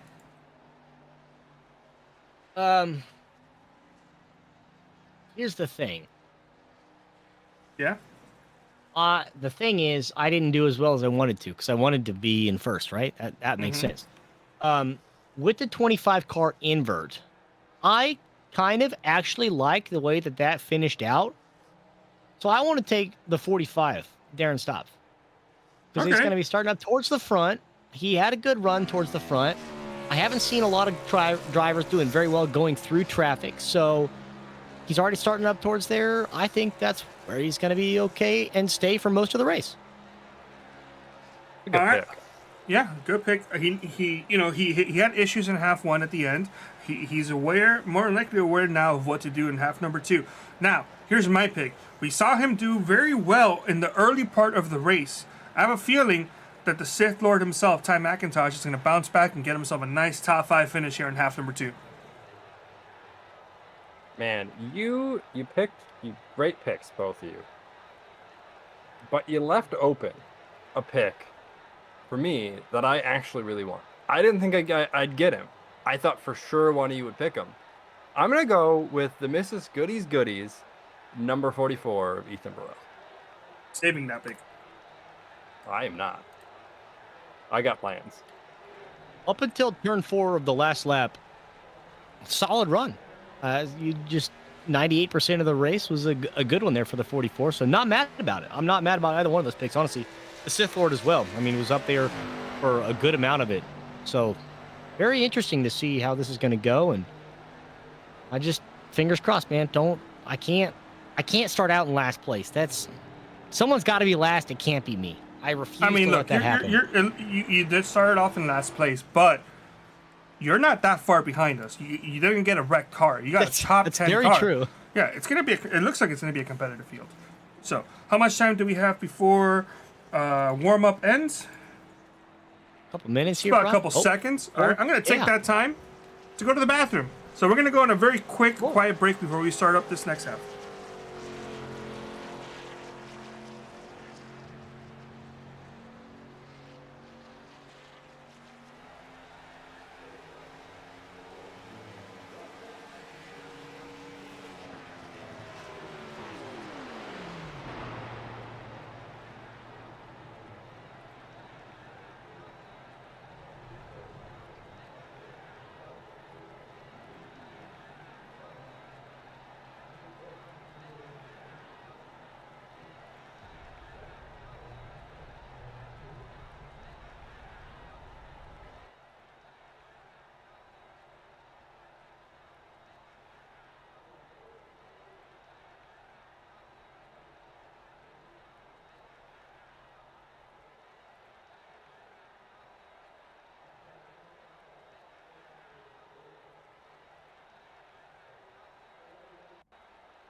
All right, we are back. We're going to have another starting grid here, starting up very, very soon. And here it is. Starting off, half number 2 in the front row is going to be Adam Peeler with Mecchio Pernasiglio in second. Third is going to be Alex Kenton. Zach Evans in the Me-Fine Machine. Not Me-Fine Machine, the Biggs Design Machine. In fourth place. Fifth is going to be Santiago Aguirre. And Tim Conrad alongside him in 6th place. 7th and 8th will be David Carpenter in the 71 machine with 66 of Neil Rutt III. Darren Staff struggled at the end of half number 1, looking to bounce back in half number 2, qualified in 9th. As he's going to be starting in 9th, as you say. 10th place is going to be David Westergreen. And 11th, Chris Gutierrez. And 12th is going to be Caden Toth. Trevor, take it away. Up 13th, the 7 car of Ray Bracey with Thomas Capuano, the big mover out of the first half in the 21, starting alongside him on the outside. Matt Hackthorne in the 04 starting in 15th. The Sith Lord Ty McIntosh in the 10 will be starting in 16th position. On back row, Kynan Jones here in 17th alongside the 91 of Cooper Johnson, driving that number 91 Toyota. Dylan Thomas coming up in 19th position alongside the 09 of James Miller and the Tim Hortons machine. 21st, we'll see Noah Brown, who was staring down the back bumper Ryan Gavel for most of the first half, alongside Ethan Burrell, who had such a great run coming, except for that last exit at 4. Jake Scarborough was the winner of a lot of incidents, coming away with a third-place finish there to start in 23rd this time around, alongside Daniel Gore. Of course, Ryan Gavel did put on that clinic to start 25th here, where the invert ends. Dustin Dewar will be in 26th, alongside the number 75 in the next row, Dylan Gooden and James Watson here in 28th place. 29th, we'll see Austin Beers, and no participation. Cam Rich will be there in spirit in 30th place, but good run here for a lot of these drivers now, understanding the track, understanding how this pace is going to go, knowing what these wheels and these tires are going to feel like coming out around this one. Now we'll get to see the most interesting part of who can make the drives through traffic work. And I like to quote the inside line of an unofficial interview that I got, a text message from Adam Peeler. Oh, expletive. Trevor's on the call, and I'm starting in first. What could go wrong? Well, we're going to find out very soon. The PO man, as he's called sometimes. I think he's going to do a good job holding on to the lead. I think he'll lead that first lap. I think he's got a very good chance to take the green flag before any other driver. That's probably about as bold of a picture as a prediction as I'll go. We wait here for the second half of the Brickyard 200, the Weekend Woodsman Series 2024B. Second half here at Indianapolis Motor Speedway is waiting for the green flag to go. And we are racing. Green flag's Adam Peeler looking to cross the line. We'll take that one and see how long he holds on to that number 1 slot. Number 27, number 28, side by side here going into the first corner. See how long it takes for them to shuffle out single file. We saw a few laps before it finally did happen, but now see all these drivers back in traffic trying to fight for these positions while we go side by side for most of the field here through the first 2 corners. Don't yet have anybody single filing out on this one, still side by side for the lead even here coming into 3, 3rd, 4th, and 5th here trying to eventually file out, and we will see Pernisligio take over the lead here through 3, going into 4 as well. Make sure everybody gets out of 4 clean, as we had most of the problems here on this exit. Pack survives. Everyone survives the first full lap. Pernisligio is going to take the first lead lap here of the second half. Peeler still knocking on the back door, and a full second has opened up between them and the rest of the field, which makes me wonder, how important is this clean air? Because it seems to be working some wonders for them. Very important, and I want to point out we were both wrong in our predictions of how long will Peeler be lasting, because I initially thought that Peeler would probably lead that first lap. You thought he would be the first one to reach the starting lineup, and neither happened. Yeah. Couldn't quite make that one, but at least holding on to that number 2 spot. As mentioned, they did open up a pretty significant gap here, but looking at the 3-way TV multicam, middle of the pack here from 10th to 18th position is where a lot of those leaders from the first half are currently stacked up right now, still holding on, still fighting side by side, eventually even looking for a 3 wide here towards the back out with the 52 of Jake Scarborough there on the bottom at the top of the screen. But for the most part here, everybody's staying respectful of social distancing on the drivers. Don't have a whole lot of contacts here yet. Being told Dusty Dragon Dewar had an issue, went off track for a little bit. Let's see if we can quickly pull up and see maybe what happened. I don't think it's... Well, we'll see. Maybe he touched the grass. I don't know why he registered as being off track. He doesn't seem that far off the rest of the field. Let's see what happened. And, a little bit of contact with the 75 of Gooden. But all good. Yep. All good. Oh, they're wrecking. They're dead in the backstretch. Oh, man. 91, 45. The 10 is involved. Hate that. Hate a lot of that. And, of course, that's just the timing of it. Look at all the cars collected. This is exactly what I was talking about. I mentioned Jake Scarborough there on that last lap, who was in a position to potentially send in 3 wide. So this is exactly where a lot of those drivers and the leaders were stacked up trying to fight their way through traffic to get into position. We'll have to take a look at this replay here to see where exactly everything went wrong. And that's just the 54 got slid up across the nose of Darren Stoff, and that just collected everybody else around. You mentioned 91, 73 gets collected there. Ryan Gavel looks like barely skated through. I don't know if he had any scrapes on that side of that one. Dylan Thomas as well, skirting around the edge of that one. But lots of cars collected, lots of sheet metal will be going up for sale this weekend because it is all across the track here. Yeah, it's a little wiggle across the nose of the 45, and that just sends it. And that is a full roadblock across the course. There's no way around that one. Yeah, a lot of drivers with meatball flags, including Chris Gutierrez, Tim Conrad, Cooper Johnson, Kynan Jones, Jake Scarborough. They all have meatball flags. Significant damage to a lot more vehicles as we got our first major crash here, major pileup of the season. Let's see exactly how detrimental this is going to be for a lot. If you take alongside the 54 here of Chris Gutierrez, who was the one who slid across Darren Stopp's nose, did get turned, and at this point just kick it in reverse and watch the rest of the traffic, knowing that it's all chaos behind you. And that's unfortunate. Just trying to put too many cars in a very small space. 45 had him crowded all the way down the line, and it just took a little bit of lost traction to send him up. And there, the 91 Cooper Johnson gets sent around as well. 73 gets collected there right at the end. The broadside Ty McIntosh. We'll take a ride along here with that one. Thought you were free and clear as the drivers went sideways, but Aaron Stoff on the rebound is going to collect him as well. And of course, there you go on the passenger side. That was Kynan Jones hitting him to bump him down a little bit further. Tough break for a lot of these guys who thought they were probably in a safe position to get through, get by unscathed, but chaos ensues. Yeah, major chaos, major damage. And we have a lot of drivers involved in big wrecks. Not good for either one of us.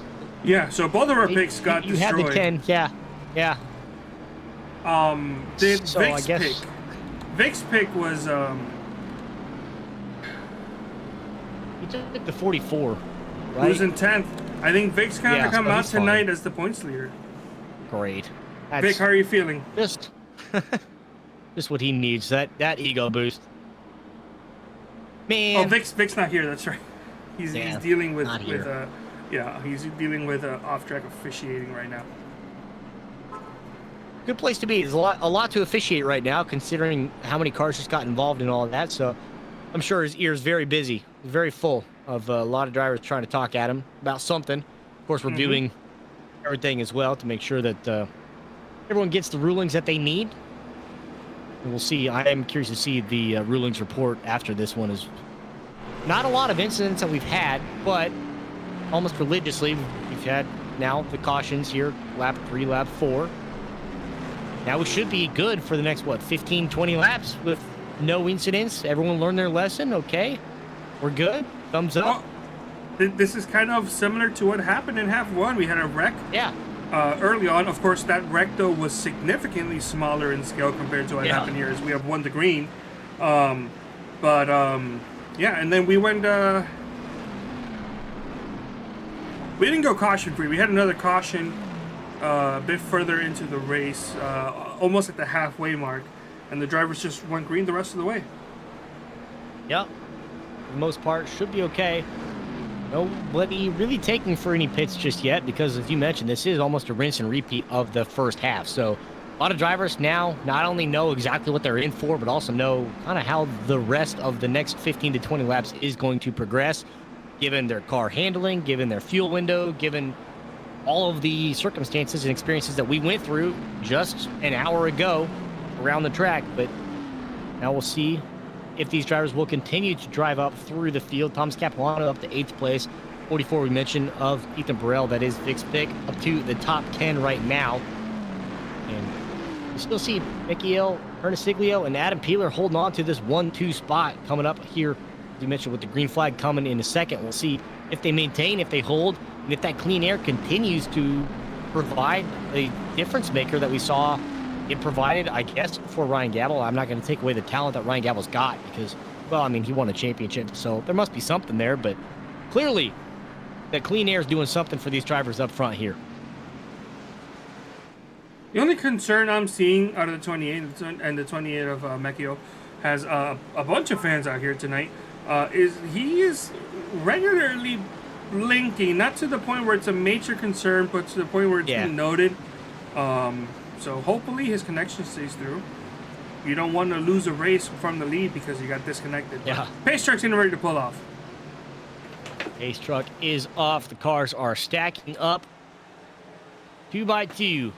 You come back to the start-finish line. Will be on lap 7 here of 40 in the second half of the OSCA Brickyard 200. Green flag is underway. We've got one more blink from Perniciglio coming down the front stretch, and that's going to be enough for him to hold on to this one. Peeler did not get the restart he was looking for, and that's going to open up McGuire the entry onto turn number 1. Here's going to hold on to the bottom line. 9-car David Westergreen is going to look for someone to support as well. Does take the bottom line here coming through this one. Peeler will get back down there. Caden Tufts here looking to make a move that we saw reminiscent that Ryan Gabble did at the start of this race to make a couple of passes simultaneously, rocking himself up to the front, but will stall out at the point here, side by side with the 9 of Westergreen. See a couple of drivers 2 by 2 coming through the field, one of which is the 1-car of Ryan Gabble alongside Matt Hackathorn here, sitting 12th and 13th respectively. Looking at the back bumper of Ray Bracey coming out of turn number 4. We made it a full lap without incident. Nobody got out of the wall, nobody got into the wall, and everybody's still going the same direction. So quick note, we only have 2 drivers that are, I believe, DNF'd, or at least off track for right now. And that's Tim Conrad and Chris Gutierrez, because everybody else involved is still out there, all the way up to 27th of Darren Staff, who his car has seen definite better days. Oh, yeah. Most of the sheet metal still attached, and that's a good sign. I mean, as long as you got the sheet metal in the front, who really cares about a back bumper? It's really not that the back important. bumper, that helps you with downforce. You remove that off.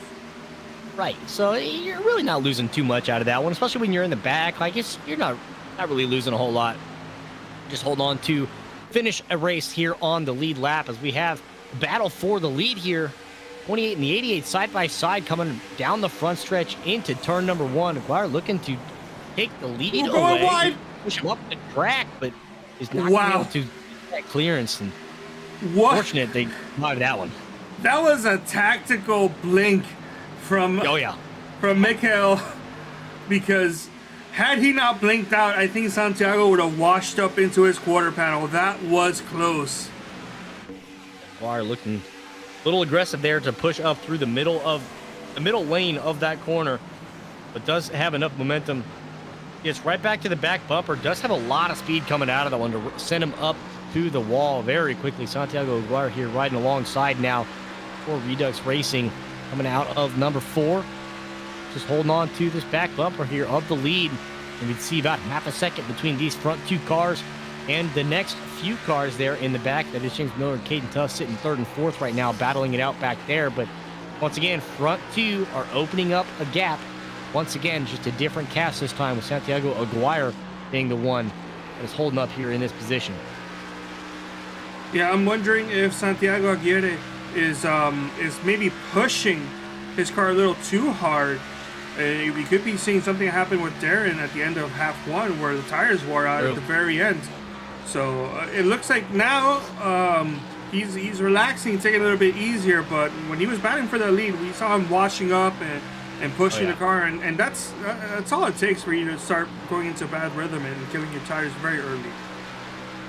Yeah, kill your tires, but also you have the ambition there that's like, okay, you're staring down the leader. I want this position. I want number 1 right now, which is understandable, to be in this spot right now, looking to make the pass once more coming into turn number 1.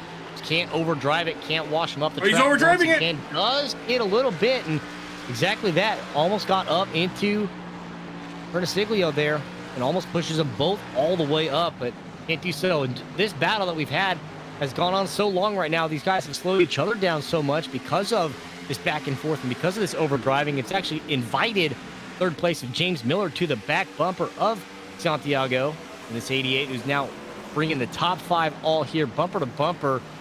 Caden Tufts and Ethan Burrell joining alongside Ethan. Not very long ago, was in 10th place, now made his way up to 5th, able to pass up Lester Green, Keeler. Ryan Gavel's moving up here into 8th place right now. Thomas Capuano sitting right behind him.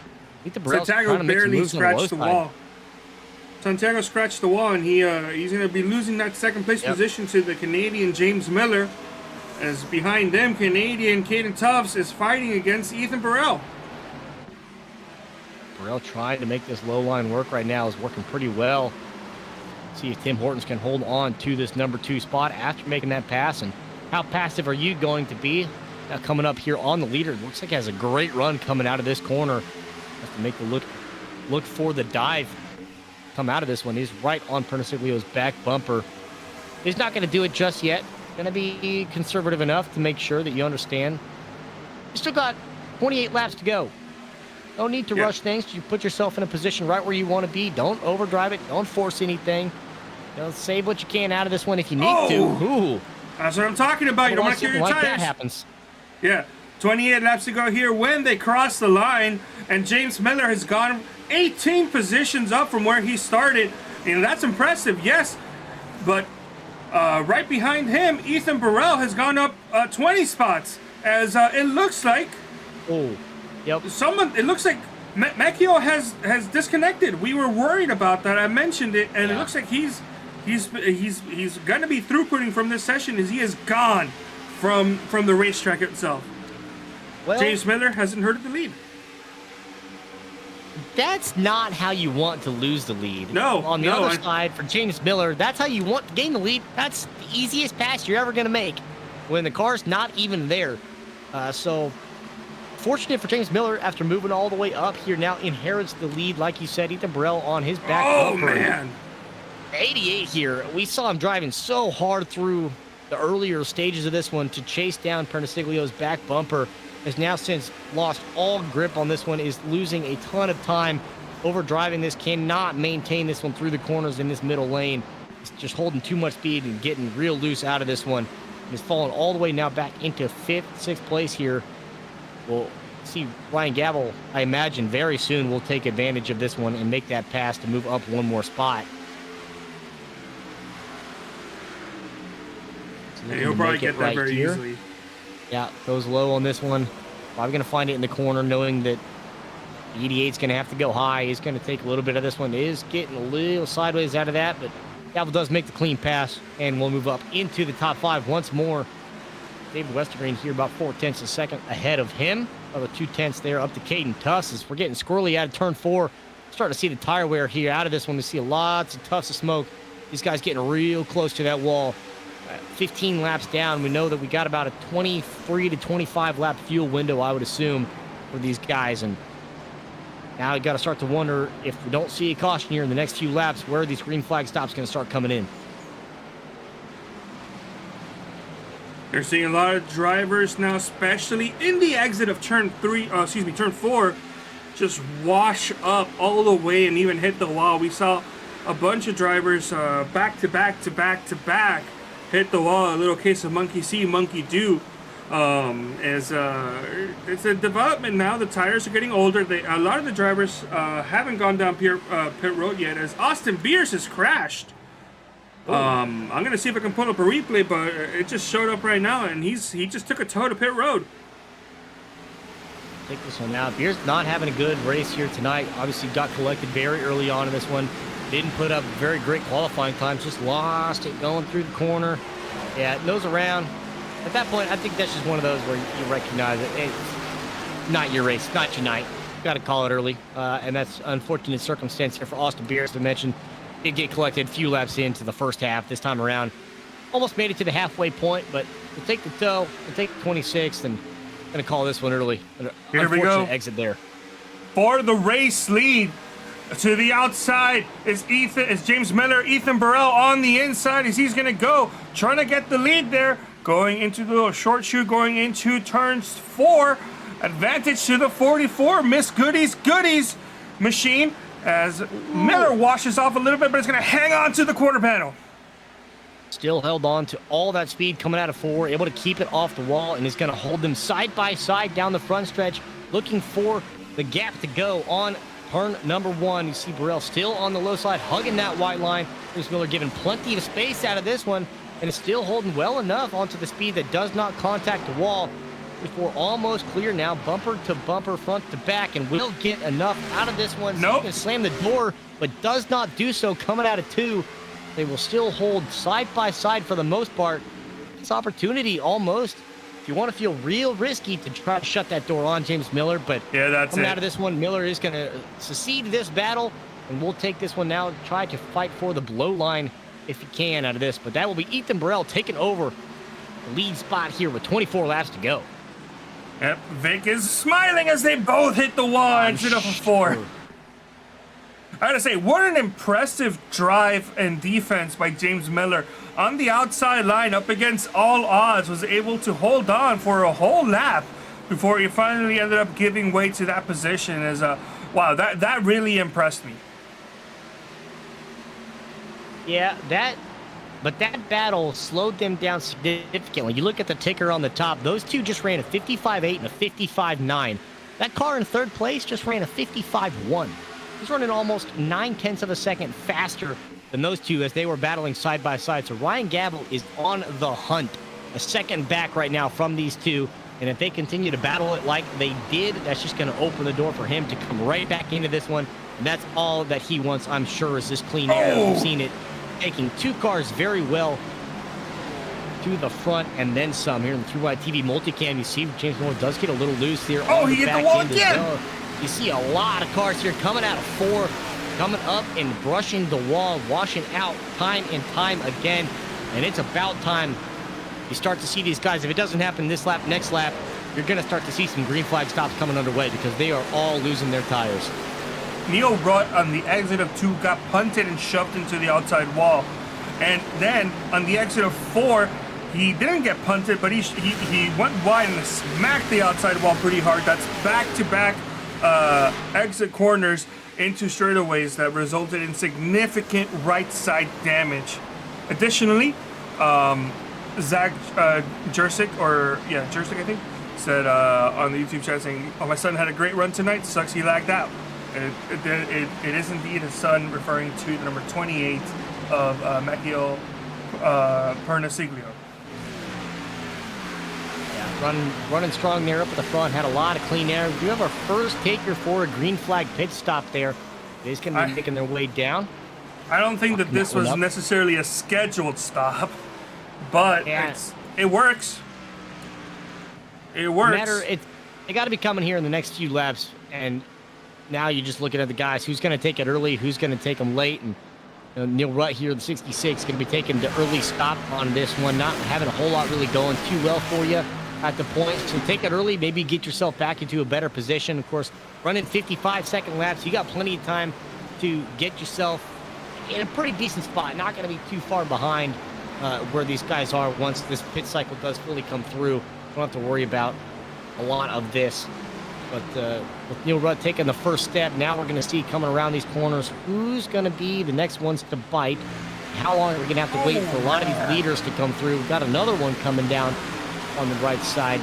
We'll start to see one by one these drivers trickling in. With 20 laps to go here in the second half, we hit the halfway point.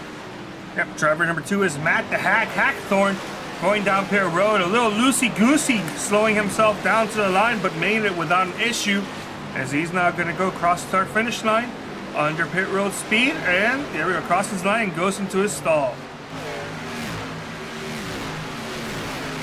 Hackthorn team mixture Rich here looking, try to find where some of his teammates might be coming in. Thomas Capuano, one of those who's done so well and done a very good job driving up through the field, made a ton of progress there at the start of this half, the first half that is. Put up 16, 18 positions going through the field. Hagthorn is going to be coming out of the pits here. We'll see what comes around one more time. Who else is going to be taking this one? You start to see a few more takers now. Peter on the list. Caden Tufts as well. As you start to see more than a handful coming down pit lane with 19 to go. And this is about that window where guys are going to start to feel comfortable as to where they will be at the end of this race, assuming we stay green all the way through. Yeah, Gago drivers going down Pear Road. Santiago, Adam, Caden, Thomas, Dylan, Noah, Ryan, and Kynans. I think the 13 backed it up there. I think the 13 might have overshot his pit stop just a little bit. Possible, Kicked it in reverse for a second. No speeding penalties from what I can see so far, so good on these drivers. And not a lot of drivers practice pit road entry and pit road exit. Both are very important in races. Couldn't tell you how many times I've locked up the wheels and gone around because exactly that. I do not practice the entry. I gotta go. I want to race. I don't want to pit. I'm here to race. Leaders going down pit road. Oh yeah. For the drivers being able to have that discipline to not be able to get tagged up in there. We'll see if any of these guys have any minor errors. We saw like Dylan Thomas had. Looks like he overshot his a little bit, but most of the rest of the drivers coming through here. Only a handful still left out there. It's Gooden, Watson, Zach Evans, Alex Kenton, Ty McIntosh, Jake Scarborough here. Like the ones that are still out there. Cooper Johnson as well. Looks like most of the rest of the field has now taken their pit stops. It'll be just about those 6. Wait for that. Now we had a couple drivers did go down Pear Road under that first caution because of either damage or they're in the back and just wanted to get some fuel. So everybody has gone down Pear Road at least once, with the exception of Zach Evans, who's currently in second, right behind Gooden. So expect to see Zach Evans this time by, and actually we're seeing Dylan Gooden going by, and there goes Zach. He's going down Pear Road right now. Couple more going, couple takers. Gooden is going to be there, like you mentioned, Zach Evans as well. So, as we mentioned, most of the field coming through here, we'll see it all shuffle out and clean through, but with all these drivers that have made their pits, had a close contest there for those 4 that were stuck together in that pack, but now painting the field out has certainly opened up the intervals from A to B to C to D. And we'll see where, with these fresh tires, with all the gas on board, how these drivers going to handle it, because we saw early out of the run after getting fresh tires in half number 1, some of the drivers really lost their touch. Dylan Thomas being one of them, got real loose coming out of this one on the first 3 or 4 laps. They was unable to maintain the car control, was loose, lost a bunch of speed on that one coming out of the corners as we're watching the number 13 right now and through the TV multicam on the top side. You see a couple more takers here for pit lane, those that have not done so yet. The 39 of James Watson and the 52 of Jake Scarborough both committing here. A little wiggle there, lock them up, get down to pit road speed. It's all good. What does that factor in? James Miller currently in 6th, would be your race leader. I think he did get past Ethan Burrell before they went down Pear Road. So he's got that lead right now by 0.2 of a second, or I should say he will have the lead and herd it. And he will hold it by at least 0.2 of a second. As Kenton, McIntosh, Cooper Johnson have yet to go down Pear Road. We'll hold on to a few of those positions, but of course you mentioned these guys that were in an incident there very early on. Just got at least a few laps extra out of this one, but now you're at a point where it's about time. You got to make that pit lane happen. Got to make that stop here. Otherwise, you're going to continue to lose positions out of this one. We do see McIntosh does bite on that one, so down to just a couple of lone survivors out there on the track. Alex Kenton here. Johnson does take the bait as well. So Kenton's going to be the only one here out. You mentioned James Miller did make that pass, so it does have a couple of tenths of seconds on Ethan Burrell. And right behind them is Ryan Gavel in that number 1 car. So same 3 you see running up front. Matt Hackathorn does have a little bit of a gap to make up between himself and the rest of the leaders. Once it all filters out and filters down, you'll be able to get a good taste of how things are going to go with probably 12 or 13 laps to go.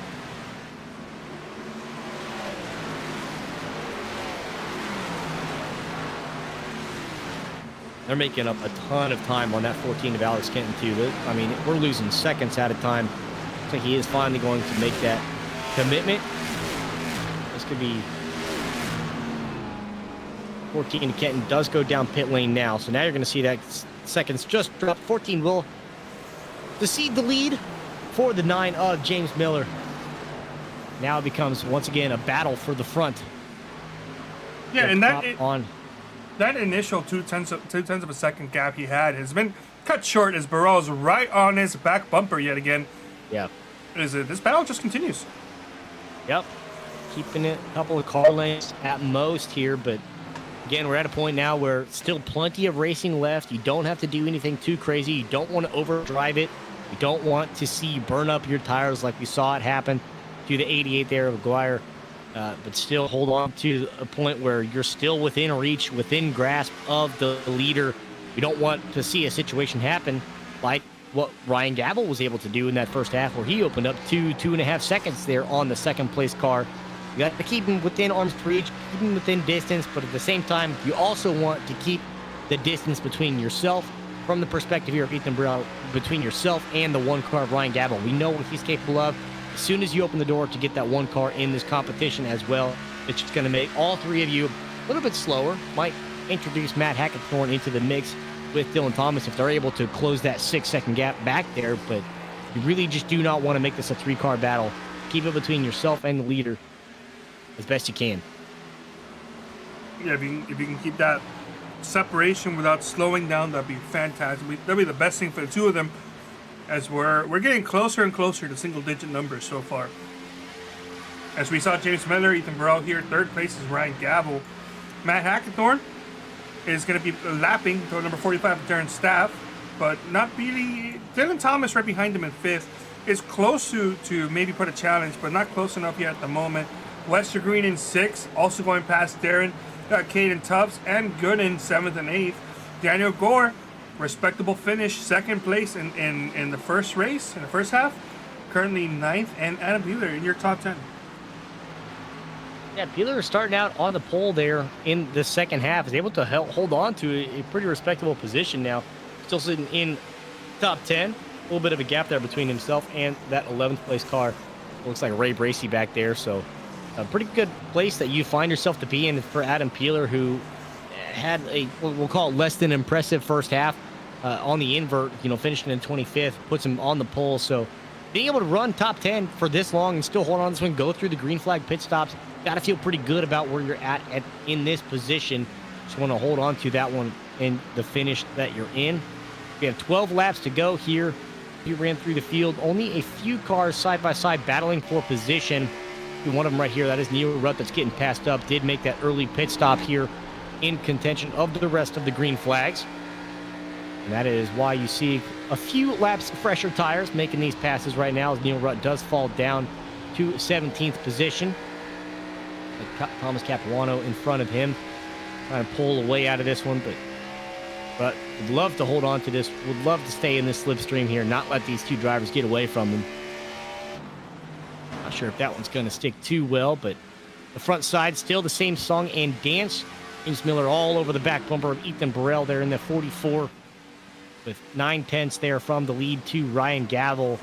And they're actually opening up a bit of a lead there on the rest of the field, 7+ seconds now for fourth place. This is a battle for the lead that we did miss. We apologize for that. Burrell got a great run on the exit of 3 of 4 and used that momentum to go down. Go down to the inside line in turns 1 and 2. Barely stay alongside the 09 did, but I think here in 2, the advantage was a little too much for the 09 to overcome, and the 44 was able to hold on to that race lead, or to get that race lead, I should say. And that's, again, just one of those things. You just don't want to overdrive your car, don't want to burn up those tires too much, and just hold on to this one. You got 10 laps to go. Still plenty of driving. The only car that you have to worry about is the one in front of you. And then, of course, just keep that one car in your mind as well. But beyond that, you just worry about driving your own race, keep your car under control. Don't lose it coming out of 4 like we've seen every other driver do tonight. I mean, everybody's done it at least once so far. Nobody's innocent. Nobody's perfect on that front. So maintain and continue to drive. Pedal to the floor here. These drivers coming out of 4. Clean, no worries. And Ryan Gabble doing the same thing, just watching these two up here, making sure they don't make mistakes, as they've opened up almost 8 seconds now on that 4th place car of Dylan Thomas. David Westergreen there, the 5th place right behind him as well. So pretty good run that they've had from both of those cars, but right now it's a story of these 3 up front that we see in camera frame. Everybody else is just a long distant thought. Finally in the single digits.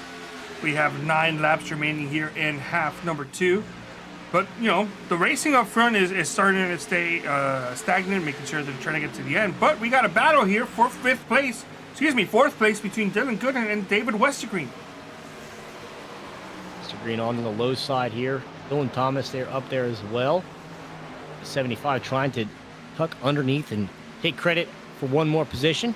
Cannot do so as Dylan Thomas will close the door, getting down to that low line here. But these three about as close as the contest we have for a fight for position right now. Everybody else single file, pretty spread out, apart from that leader that we do have the 10th of a second. But these three able to make these passes here, keep it clean. Now start to open up a few car lengths in between them. As wait to see if anything further will come of that one. Do have a side-by-side battle here. We haven't mentioned him too much. But yeah, this Zach is Evans. Zach Evans. In the 12th position right now, driving the number 6. Thinks Not the meat fight machine. Yep. Yeah, exactly. What a shocker. I mentioned top of the show. We got a lot of drivers shifting teams, shifting numbers, and seems like Zach Evans shifting the sponsor for a race or two as well. Having Binks Designs across the front bumpers, across Back the in hood Chevy as well. Looking good. And driving pretty good too. Holding on 12th place right now. And next car in front of him is Adam Peeler, has come into frame there, coming out of 4. Peeler looks like he's lost a lot of speed here in the last few laps now. Just trying to salvage as best of a position as he can. Ray Bracey was able to make that pass to get into the top 10. And Peeler starting out on the pole in this one. Always running wide. On the middle line. Yeah, ooh, yeah, that'll do it. Peeler's lost all control of this car. There's nothing left in that one. Cannot hold that to the bottom line. Holds too much speed coming out. Battle for the lead. Makes contact. Ooh, finally get the pass attempted here as James Miller on the low side. Ethan Burrell side by side, door to door on this one. See which of these lines is going to stick. See how hard they're going to drive it. Coming out of turn number 4, still side by side. Have a little bit, you would imagine, of speed advantage on that outside line, but they are neck and neck, bumper to bumper, all the way down the stretch. 6 laps to go now. It does get up close and personal coming into turn number 1. Try to maybe take a little bit of the air off of that one. But can't quite make the clearance. Burrell's going to be fighting back around here in turn 2. He's going to slow up a little bit, so we'll tuck in line there. We'll succeed that, pass that one up, and is going to give the position. James Miller taking over the lead here with 6 laps to go. We saw this happen in that first fuel run that they completed, where we saw Miller get past, Burrell get past Miller, and then only a lap or so before they all went down pit road, James Miller had the car to get back around Burrell, and it looks like the same thing is happening again. And I'm feeling very confident that James Miller has the car to win. Certainly has the clean air to win. Either one of these two cars could do so, as Ryan Gavel's dropped back to a 2.3 second interval as they're pushing up 9 seconds now on the 4th place car of David Westergreen. So it really is a battle for these two up front. Back and forth, just holding on to this one, studying each other, looking for the mistakes to happen.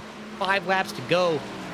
It's just a matter of driving your race, keeping it clean, making sure your entries and exits are perfect. We've seen a lot of drivers get real squirrely, real loose coming out of these corners. Miller does not want to let Burrell get into his air and not let him close that gap to stay on his bumper. Going to take this one all the way to the low line. Going to be able to close all the way up there. Burrell does get all the way up to James Miller on that turn 3. Going back out of turn number 4. They both keep it straight. If there's any wiggles, not too much. Nothing too concerning there, but they're just so close together. Matter of whose entry or whose exit is going to be the biggest difference maker on this one with 4 laps to go now. It's one of these two cars. One of these two cars is collecting the checkered flag in just a few short laps. Can Ethan Burrell get past James Miller once again, or is James Miller going to hang on as Ethan Burrell goes a little high, wide, and handsome and smacks the outside wall? Not going to be hard, but it's still going to be just a little graze. But meanwhile, Galvo's just watching from a distance, trying to hoping that some of these guys make a mistake and allows them to catch up. But the way it's going, it looks like Galvo is going to be out of this competition for the win. Yeah, Gavel probably just happy to take a 3rd place here out of this one after taking the first on the first half, so let someone else sit on the podium, I guess, here on the win. Quarter second now between Miller and Burrell as they come down the front stretch here with just a few laps left. Matter of time as to when is the move going to be made. 3x TV multicam going to show a few cars here close. That is going to be looking at 4th, 5th, 6th, 7th place right now. Gooden, Westergreen, Thomas, and Daniel Gore. Closest 4 cars probably to each other in the rest of the field. So assuming that none of these guys do anything too antsy to keep everything clean, I'm sure those 2 drivers up front and the bottom of the screen would love to maintain this green flag racing that they've got right now. They don't want anybody to do anything to jeopardize this one. Miller has opened up 3/10 of the second now on Burrell. 5 or 6 car lengths going through these corners as they come out of turn number 4. Inside, see these 4 cars looking for their angles, trying to find something to come around these ones through 3. Dylan Thomas does get to the back bumper now of Westergreen. Try to make the move on this one as they come around. Everybody comes out clean. Dylan Thomas cannot get the run out of 4 as they go down the front stretch. All the leaders are coming out of turn number 1. 2 laps to go. They have put another second on Ryan Gavel as it's just a 2-car race here at this point between Miller and Burrell, and I do think that the advantage is going to go to James Miller. I think he's overall just a bit more consistent in speed compared to Ethan Burrell, who I think is faster, but just isn't able to make it work and set it up correctly the way that James can right behind them. But here we go, exit off of 4 as we're going to cross start-finish line for one last time here.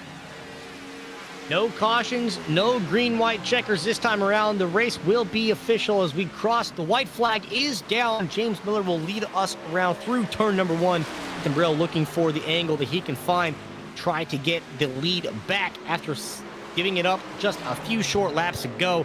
He's down to a 10th, trying to hug this bottom line, potentially get underneath Miller, but Miller will not let any space go through here. Just a few feet separating the front bumper and the back bumper here of these 2 front runners. They come up down the backstretch going into turn number 3. See how close Burrell is going to get. Is right there, but there's no angle whatsoever. Waiting for a mistake to happen from the 9 car. James Miller is not going to, coming in and through the final corner. Keeps it together, keeps it straight, has to hold it down the front stretch, and James Miller, all things considered, everything is done. The Canadian and Tim Hortons going to victory lane here for the second half. Ethan Burrell put up a fight, could not quite get there, is going to get that second place finish. Ryan Gavel will take that number 3 spot. Gooden, Westergreen, Daniel Gore, Dylan Thomas, Matt Hackathorn, Ray Bracey, and Zach Evans rounding out the top 10 there. An uneventful end as far as cautions go.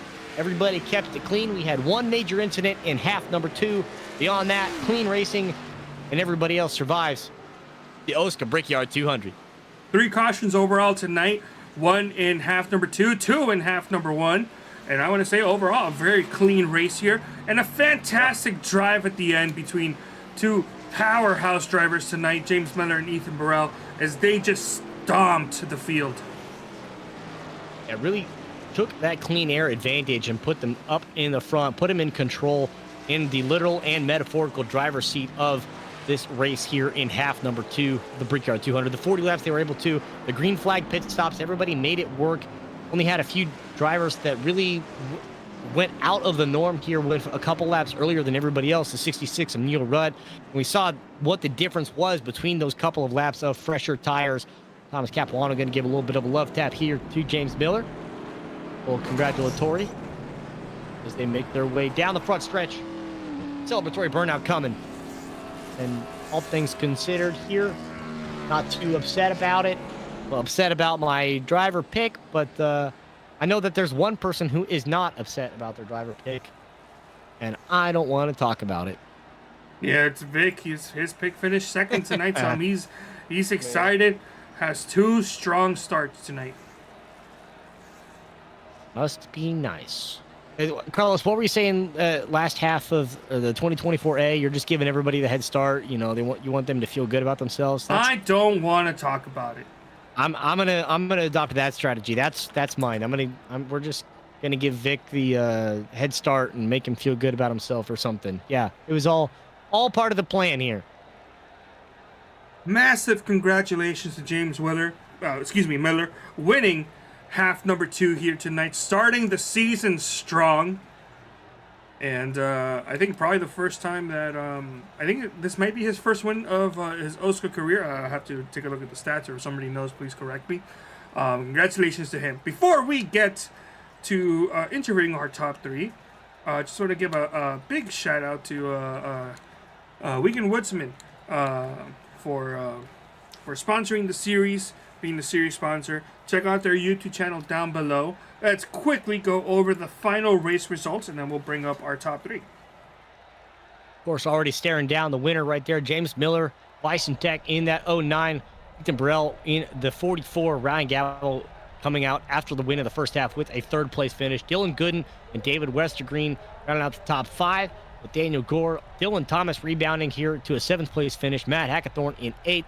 Ray Bracey pulls out in 9th place, and Zach Evans in 10th. James Watson in 11th, with Noah Brown had a really solid run in that first half, finishes out in 12th. Caden Tufton 13th. Thomas Capuano in 14th, could not quite make the same drive that he had in the first half. Dustin Dewar in 15th, Dave Carpenter in 16th. Peeler starting out on the pole here for half number 2, ends up salvaging a 17th place finish. Ty McIntosh, after an incident, ends up in 18th there. We had a lot of cars there that did get collected in that early on incident. Unfortunately, that 10 car was one of them, but still able to walk away with an 18th place finish. Not too bad. Yeah, not too bad. Let me go ahead and scroll over past that. 19th place will be Neil Rutt. 20th, Alex Kenton. Jake Scarborough, 21st. Cooper Johnson, 22nd. Kynan Jones, 23rd. 24th will be Darren Stav. And heartbreak of the race for sure is not there yet. 25th is Santiago. Austin Beers, 26th. Heartbreak of the race in half number 2 is Mekio Bernasiglio, who was running in the race lead and led the majority of the first couple laps, but unfortunately had a connection issue and throughputed, and that kind of just killed his race from there.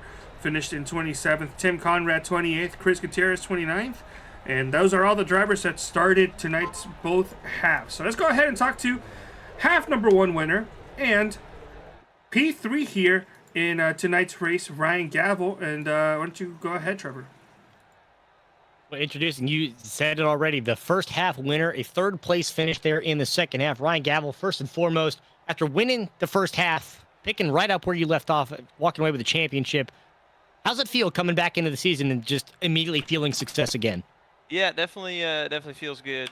You know, I didn't do much practice coming in tonight, actually. I didn't do any until the session opened, and I do really naturally like this kind of unique, big style track like here, maybe in Michigan and Pocono I really like, so I had a good feeling about it, and qualified pretty decent, made a pretty good move there in that opening lap to get the lead, and track position was not super, I mean, it was important, but, I mean, you could get a run and pass guys, but I was able to just hit my marks, don't overdrive it, don't make any mistakes, and was able to hold on to that top spot that first half. So yeah, it was pretty good. Definitely feels good to, yeah, I think I won the last half of last season and picked up the championship there, and definitely off to a good start here. Yeah, coming away with the first half win. Second half there in P3, as you mentioned, you don't really need a whole lot of track position advantage. You know, you can make some runs, you know, hit your marks like you mentioned to get yourself into that position, to get to that top 3 there in the second half. What was a difference maker that wouldn't allow you to be able to close that gap between yourself and those lead 2 cars up front? Yeah, I mean, first off, I got lucky because it wasn't going to be easy to drive through the field, and I had to start a couple positions. I know, but behind Ethan and James both were going to be tough to race against. They were going to be tough to catch and pass. And they got the advantage of starting a couple spots ahead, and then I got lucky and missed that first wreck, but I was still a couple spots behind them. I cut through the field really well, I thought, and I actually thought I was the first guy, you know, with really good speed that cut through the field once I was into the top 10, and then I looked and saw that Ethan and James and a couple other guys were already up ahead of me, and I got to 3rd, and I was, I think, like a second or a second and a half behind the 2 of them, and I wanted to try something different, and I knew if they weren't pitting, I think it was lap 21 coming to 22, if they weren't going to pit there, I was going to short pit them and try and get the jump on them, which looking back, that definitely is what killed me, because not only, I mean, I came close, but I didn't quite get the jump on them and get ahead of them. I ended up still being in third, and then having a full lap around here, older tires, is a pretty big difference. I ended up a couple seconds back just because I was that much slower, and I think a lot of that had to do with the tires. So if I could do it again, I would probably stay out a lap longer than them and try to have the car for the long run. But either way, I learned my lesson once again. I feel like I've done that a couple times where I've tried to short pit, and it just never works with these cars, because especially even if the run's not that long, it's not that big of an advantage. I think the move for the future will be to do the opposite and try to stay out longer and have the better tires for the long run at the end. But still happy to come away with third. I mean, I can't imagine too many people would complain about a first half win, a third place finish in half number 2. Of course, looking forward to setting the pace, setting the momentum for the rest of the season. You've got a win under your belt now. Long term here, kind of how does this change any, if at all, your strategy going through the season, knowing that you're pretty well already picking up where you left off to lock into the chase off? Yeah, it definitely feels good. If I start off like, I mean, Beers had looks like a pretty rough night, and I think he wrecked out at the very beginning of the first half, and then he got caught up in that big one in the second, and he had no luck tonight. So, you know, if I were in his shoes, I'd be, you know, kind of upset. But at the same time, if I look back at last season, I wrecked the hell out of the whole field after the first race of my first season and got suspended, and I was able to come back. So it's definitely early, but it definitely feels really good at the same time to, you know, start off on the right foot and have a little advantage here, just start off. So it'll definitely probably make me a little bit more of a conservative driver here as we start marching through this season. Well, as I mentioned, good start here for you, Ryan Gavel. Anything that you got, any shout outs you want to make, any thanks you want to give to anybody here to start the season?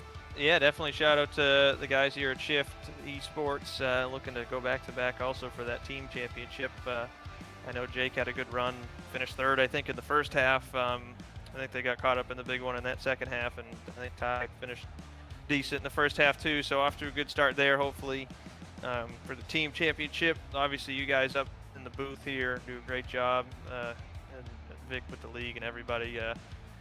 Been a good time. Last season was great, and looking forward to making another good season here as the months roll on.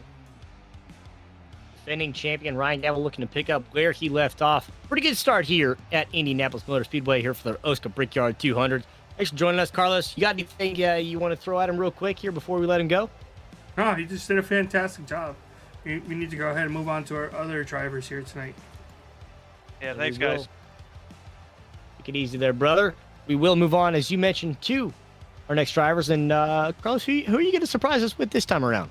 Well, not really a surprise. We're going to go back to interviewing the top 3 and the half 1 winner. Sure. So let's go ahead and bring in tonight's half number 2, second place finisher, Ethan Burrell. Trevor, take it away. Right there. Ethan was there the whole time, had a lead for most of it. Unfortunately, you just dropped it there right at the end to the inevitable winner there, James Miller. What was driving that like going through the last 15 laps, really, where it's just a 2-car race and you had him all over your back bumper? What was it like when you eventually watched him dive low to take that lead away? Yeah, it was an awesome race. First of all, shout out to James on the win. It was kind of nice that it cycled out that way, where it was just kind of a one-on-one. Didn't have to worry about a bunch of other guys. I thought Gavel was going to be up there with us, but it sounded like he was a little short on fuel, so he had to save. But yeah, once I got by him, I felt good, but the car it handled so much different in the clean air compared to being behind him. So a couple laps went by leading and started to get a little loose, and there he came right back by me. So it was a fun battle. I threw him everything I could except the bumper. I didn't want to hit him there. So it was a good fun battle. Yeah, very respectful battle that you guys had there up for the front, you know, keeping it clean and getting yourself in that clean air, as you mentioned. You know, with a P4 finish in the first half there and second place in half number 2, you know, on the precipice both times of walking away with the checkered flag. What was that difference maker that couldn't quite get you up there to lead the pack across the stripe line at the end of the race? I think I was just starting a little too far back. I qualified okay for half 1, but I had to start in the back because of a banner violation. But then half two, I think I started in the 20s somewhere. So it was, I felt really good making passes and kind of working in the dirty air. It just, once I got up closer to the front, you know, those guys had a ton of speed, and car, you know, the handling just starts going away, and you don't really have that safety net of kind of following in the guy's draft in front of you. So maybe if I got to start a little bit better, maybe I could have got some better experience up at the front. But either way, I'm happy to end up where I did. That was a lot of passes and a lot of fun racing. Now, correct me if I'm wrong here. Debut race? Question mark? I've done like I've been a substitute a small handful of times over the past probably 2 years, but this season is definitely going to be the most I've ever ran for sure. This is probably like my 4th or 5th OSCA race, but I'm going to be sharing this ride with Michael Goodman, and he was having me start off the season, so I'll be part-time, but the goal is to get this 44 car as many points as we can throughout the season. A pretty good start here that you've got here for that 44 ride. You know, coming, as you mentioned, okay, so driving a few races already, you know, what's the development been like for you in the Weekend Woodsman Series? And, you know, how did tonight's race differ for you compared to those handful of races that you've already done previous? Yeah, it's every race I've done, everyone's been faster and faster, and there was no exception with that tonight. There was a ton of speed out there, and a lot of hard racing. Just, you know, seeing new faces and racing guys that I'm not very familiar with is a challenge, but you know, you kind of throughout the race you get to know kind of everybody's tendencies and figure out kind of how to race each person. But just once again, really happy I ended up in that battle with James there at the end. That was perfect. Well, you give a lot of credit to the speed on the track. You are guilty of that yourself, having so much speed to keep yourself at the front for a lot of this race. You know, looking forward for you in the 2024B season. You know, obviously you said you're part-time, but how does a performance like tonight impact your expectations and your strategies to go and progress through the rest of the next 13 races? It just makes me hungry, man. It you know, I had really good runs tonight, but just came up a little short. So I really want to get out there and knock off a win if I can. So whenever Goodman you know, plans to have me run the car, man, I'm gonna put everything I got out there and try to get some checkered flags. I like the ambition. I like the optimism. Ethan, you got anything you want to say? Any shout outs you want to give here before we let you go? Yeah, shout out Goodman, all the Do Good Motorsports guys. We had a ton of fun tonight. I know Tuck Goody couldn't be here. Shout out to Vic and everybody and his team in OSCA for letting me compete here. This is a fun place to race. A lot of good guys, and shout out to you guys for putting on the show. I know Carlos pretty well now, but shout out to you too, Trevor, and yeah, man. Shout out James and everyone for having a good, clean race tonight. Well, we appreciate the sentiments, and thank you for joining us up here, and good race here for you in the opening of the 2024B Weekend Woodsman Series. And with that, we'll let you go. And Carlos, we've gotten a couple of our hot runners up front here. What's the next one you're going to bring in for us? Well, let's go ahead and bring in tonight's race. Tonight's half number 2 winner, James Miller. But before I do, I just want to make sure I get everything up here running. And here you go, bud. Why don't you go ahead and take it away with tonight's half 2 winner? All right. Tim Hortons man himself, the Canadian, the Canuck, James Miller, was able to make the pass. And first and foremost, I got to know the most important question. What's the best drink at Tim Hortons? The best drink? Ooh, hard to hit question right off the bat. My go-to, honestly, an ice cap. Not a big coffee fan, but an ice cap. Oh, so good. So good. They have the limited edition. I gave credit to it in the races, like a salted caramel iced cap. Yep. That changed my life, honestly. The only reason I would ever go back to Canada. But you know, the paint scheme looked great. The car looked great. The car obviously ran great because you were able to make the pass there towards the latter end of half number 2 to walk away with the checkered flag. What was that battle like? We already heard the other perspective of it. What was it like from you looking at the back bumper of Ethan for a very long time before you inevitably made that pass?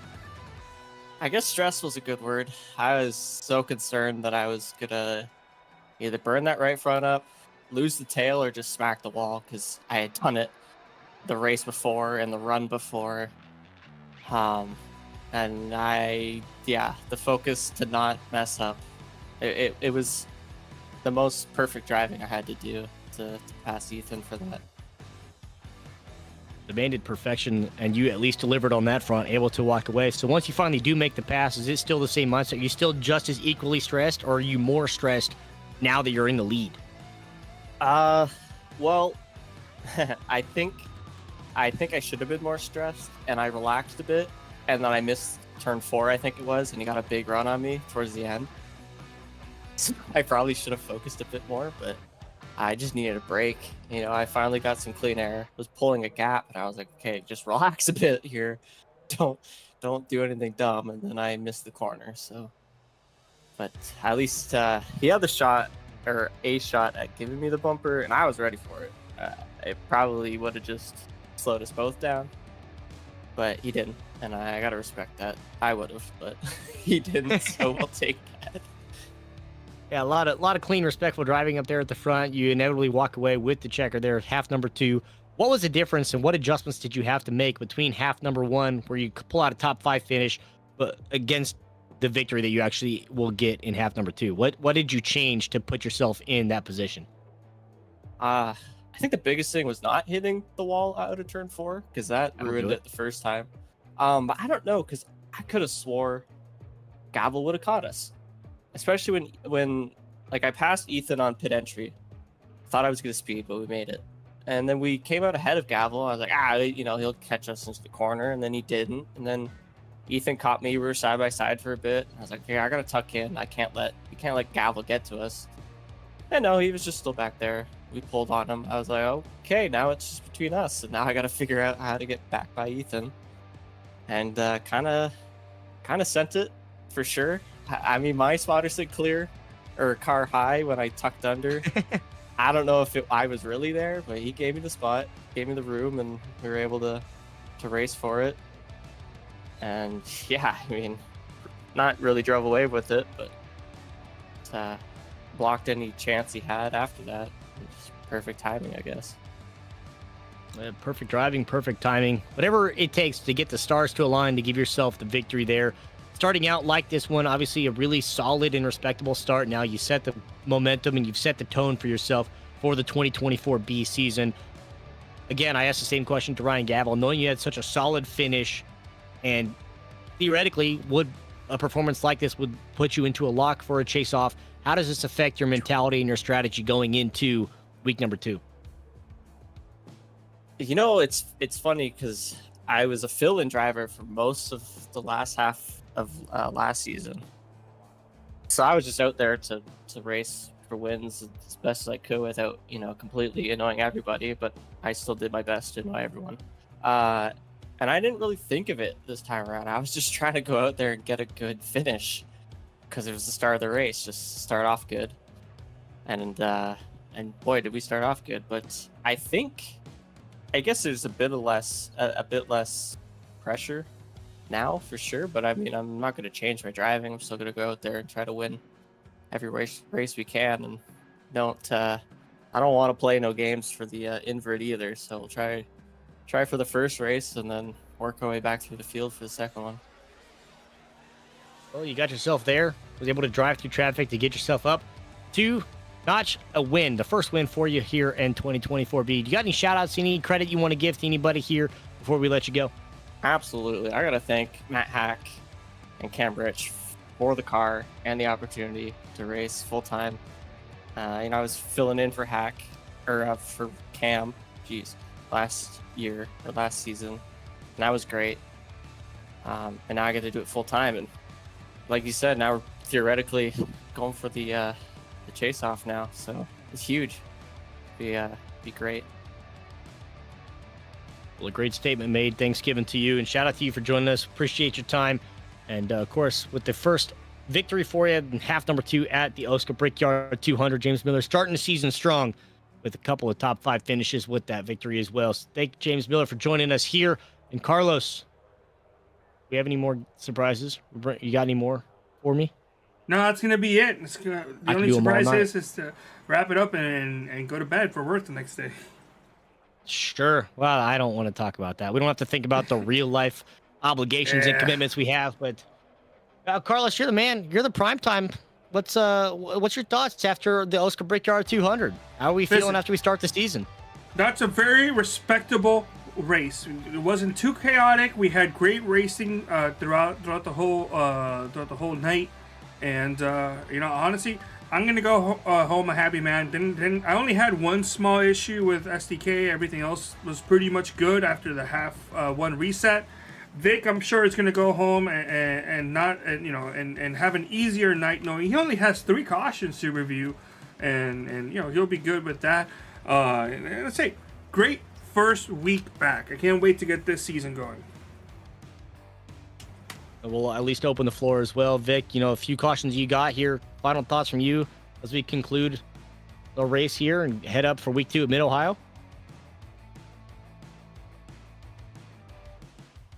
No. All right, well, that's it from Vic. No He's doing other things right now. Thanks so much, everybody, and we will see you all next week.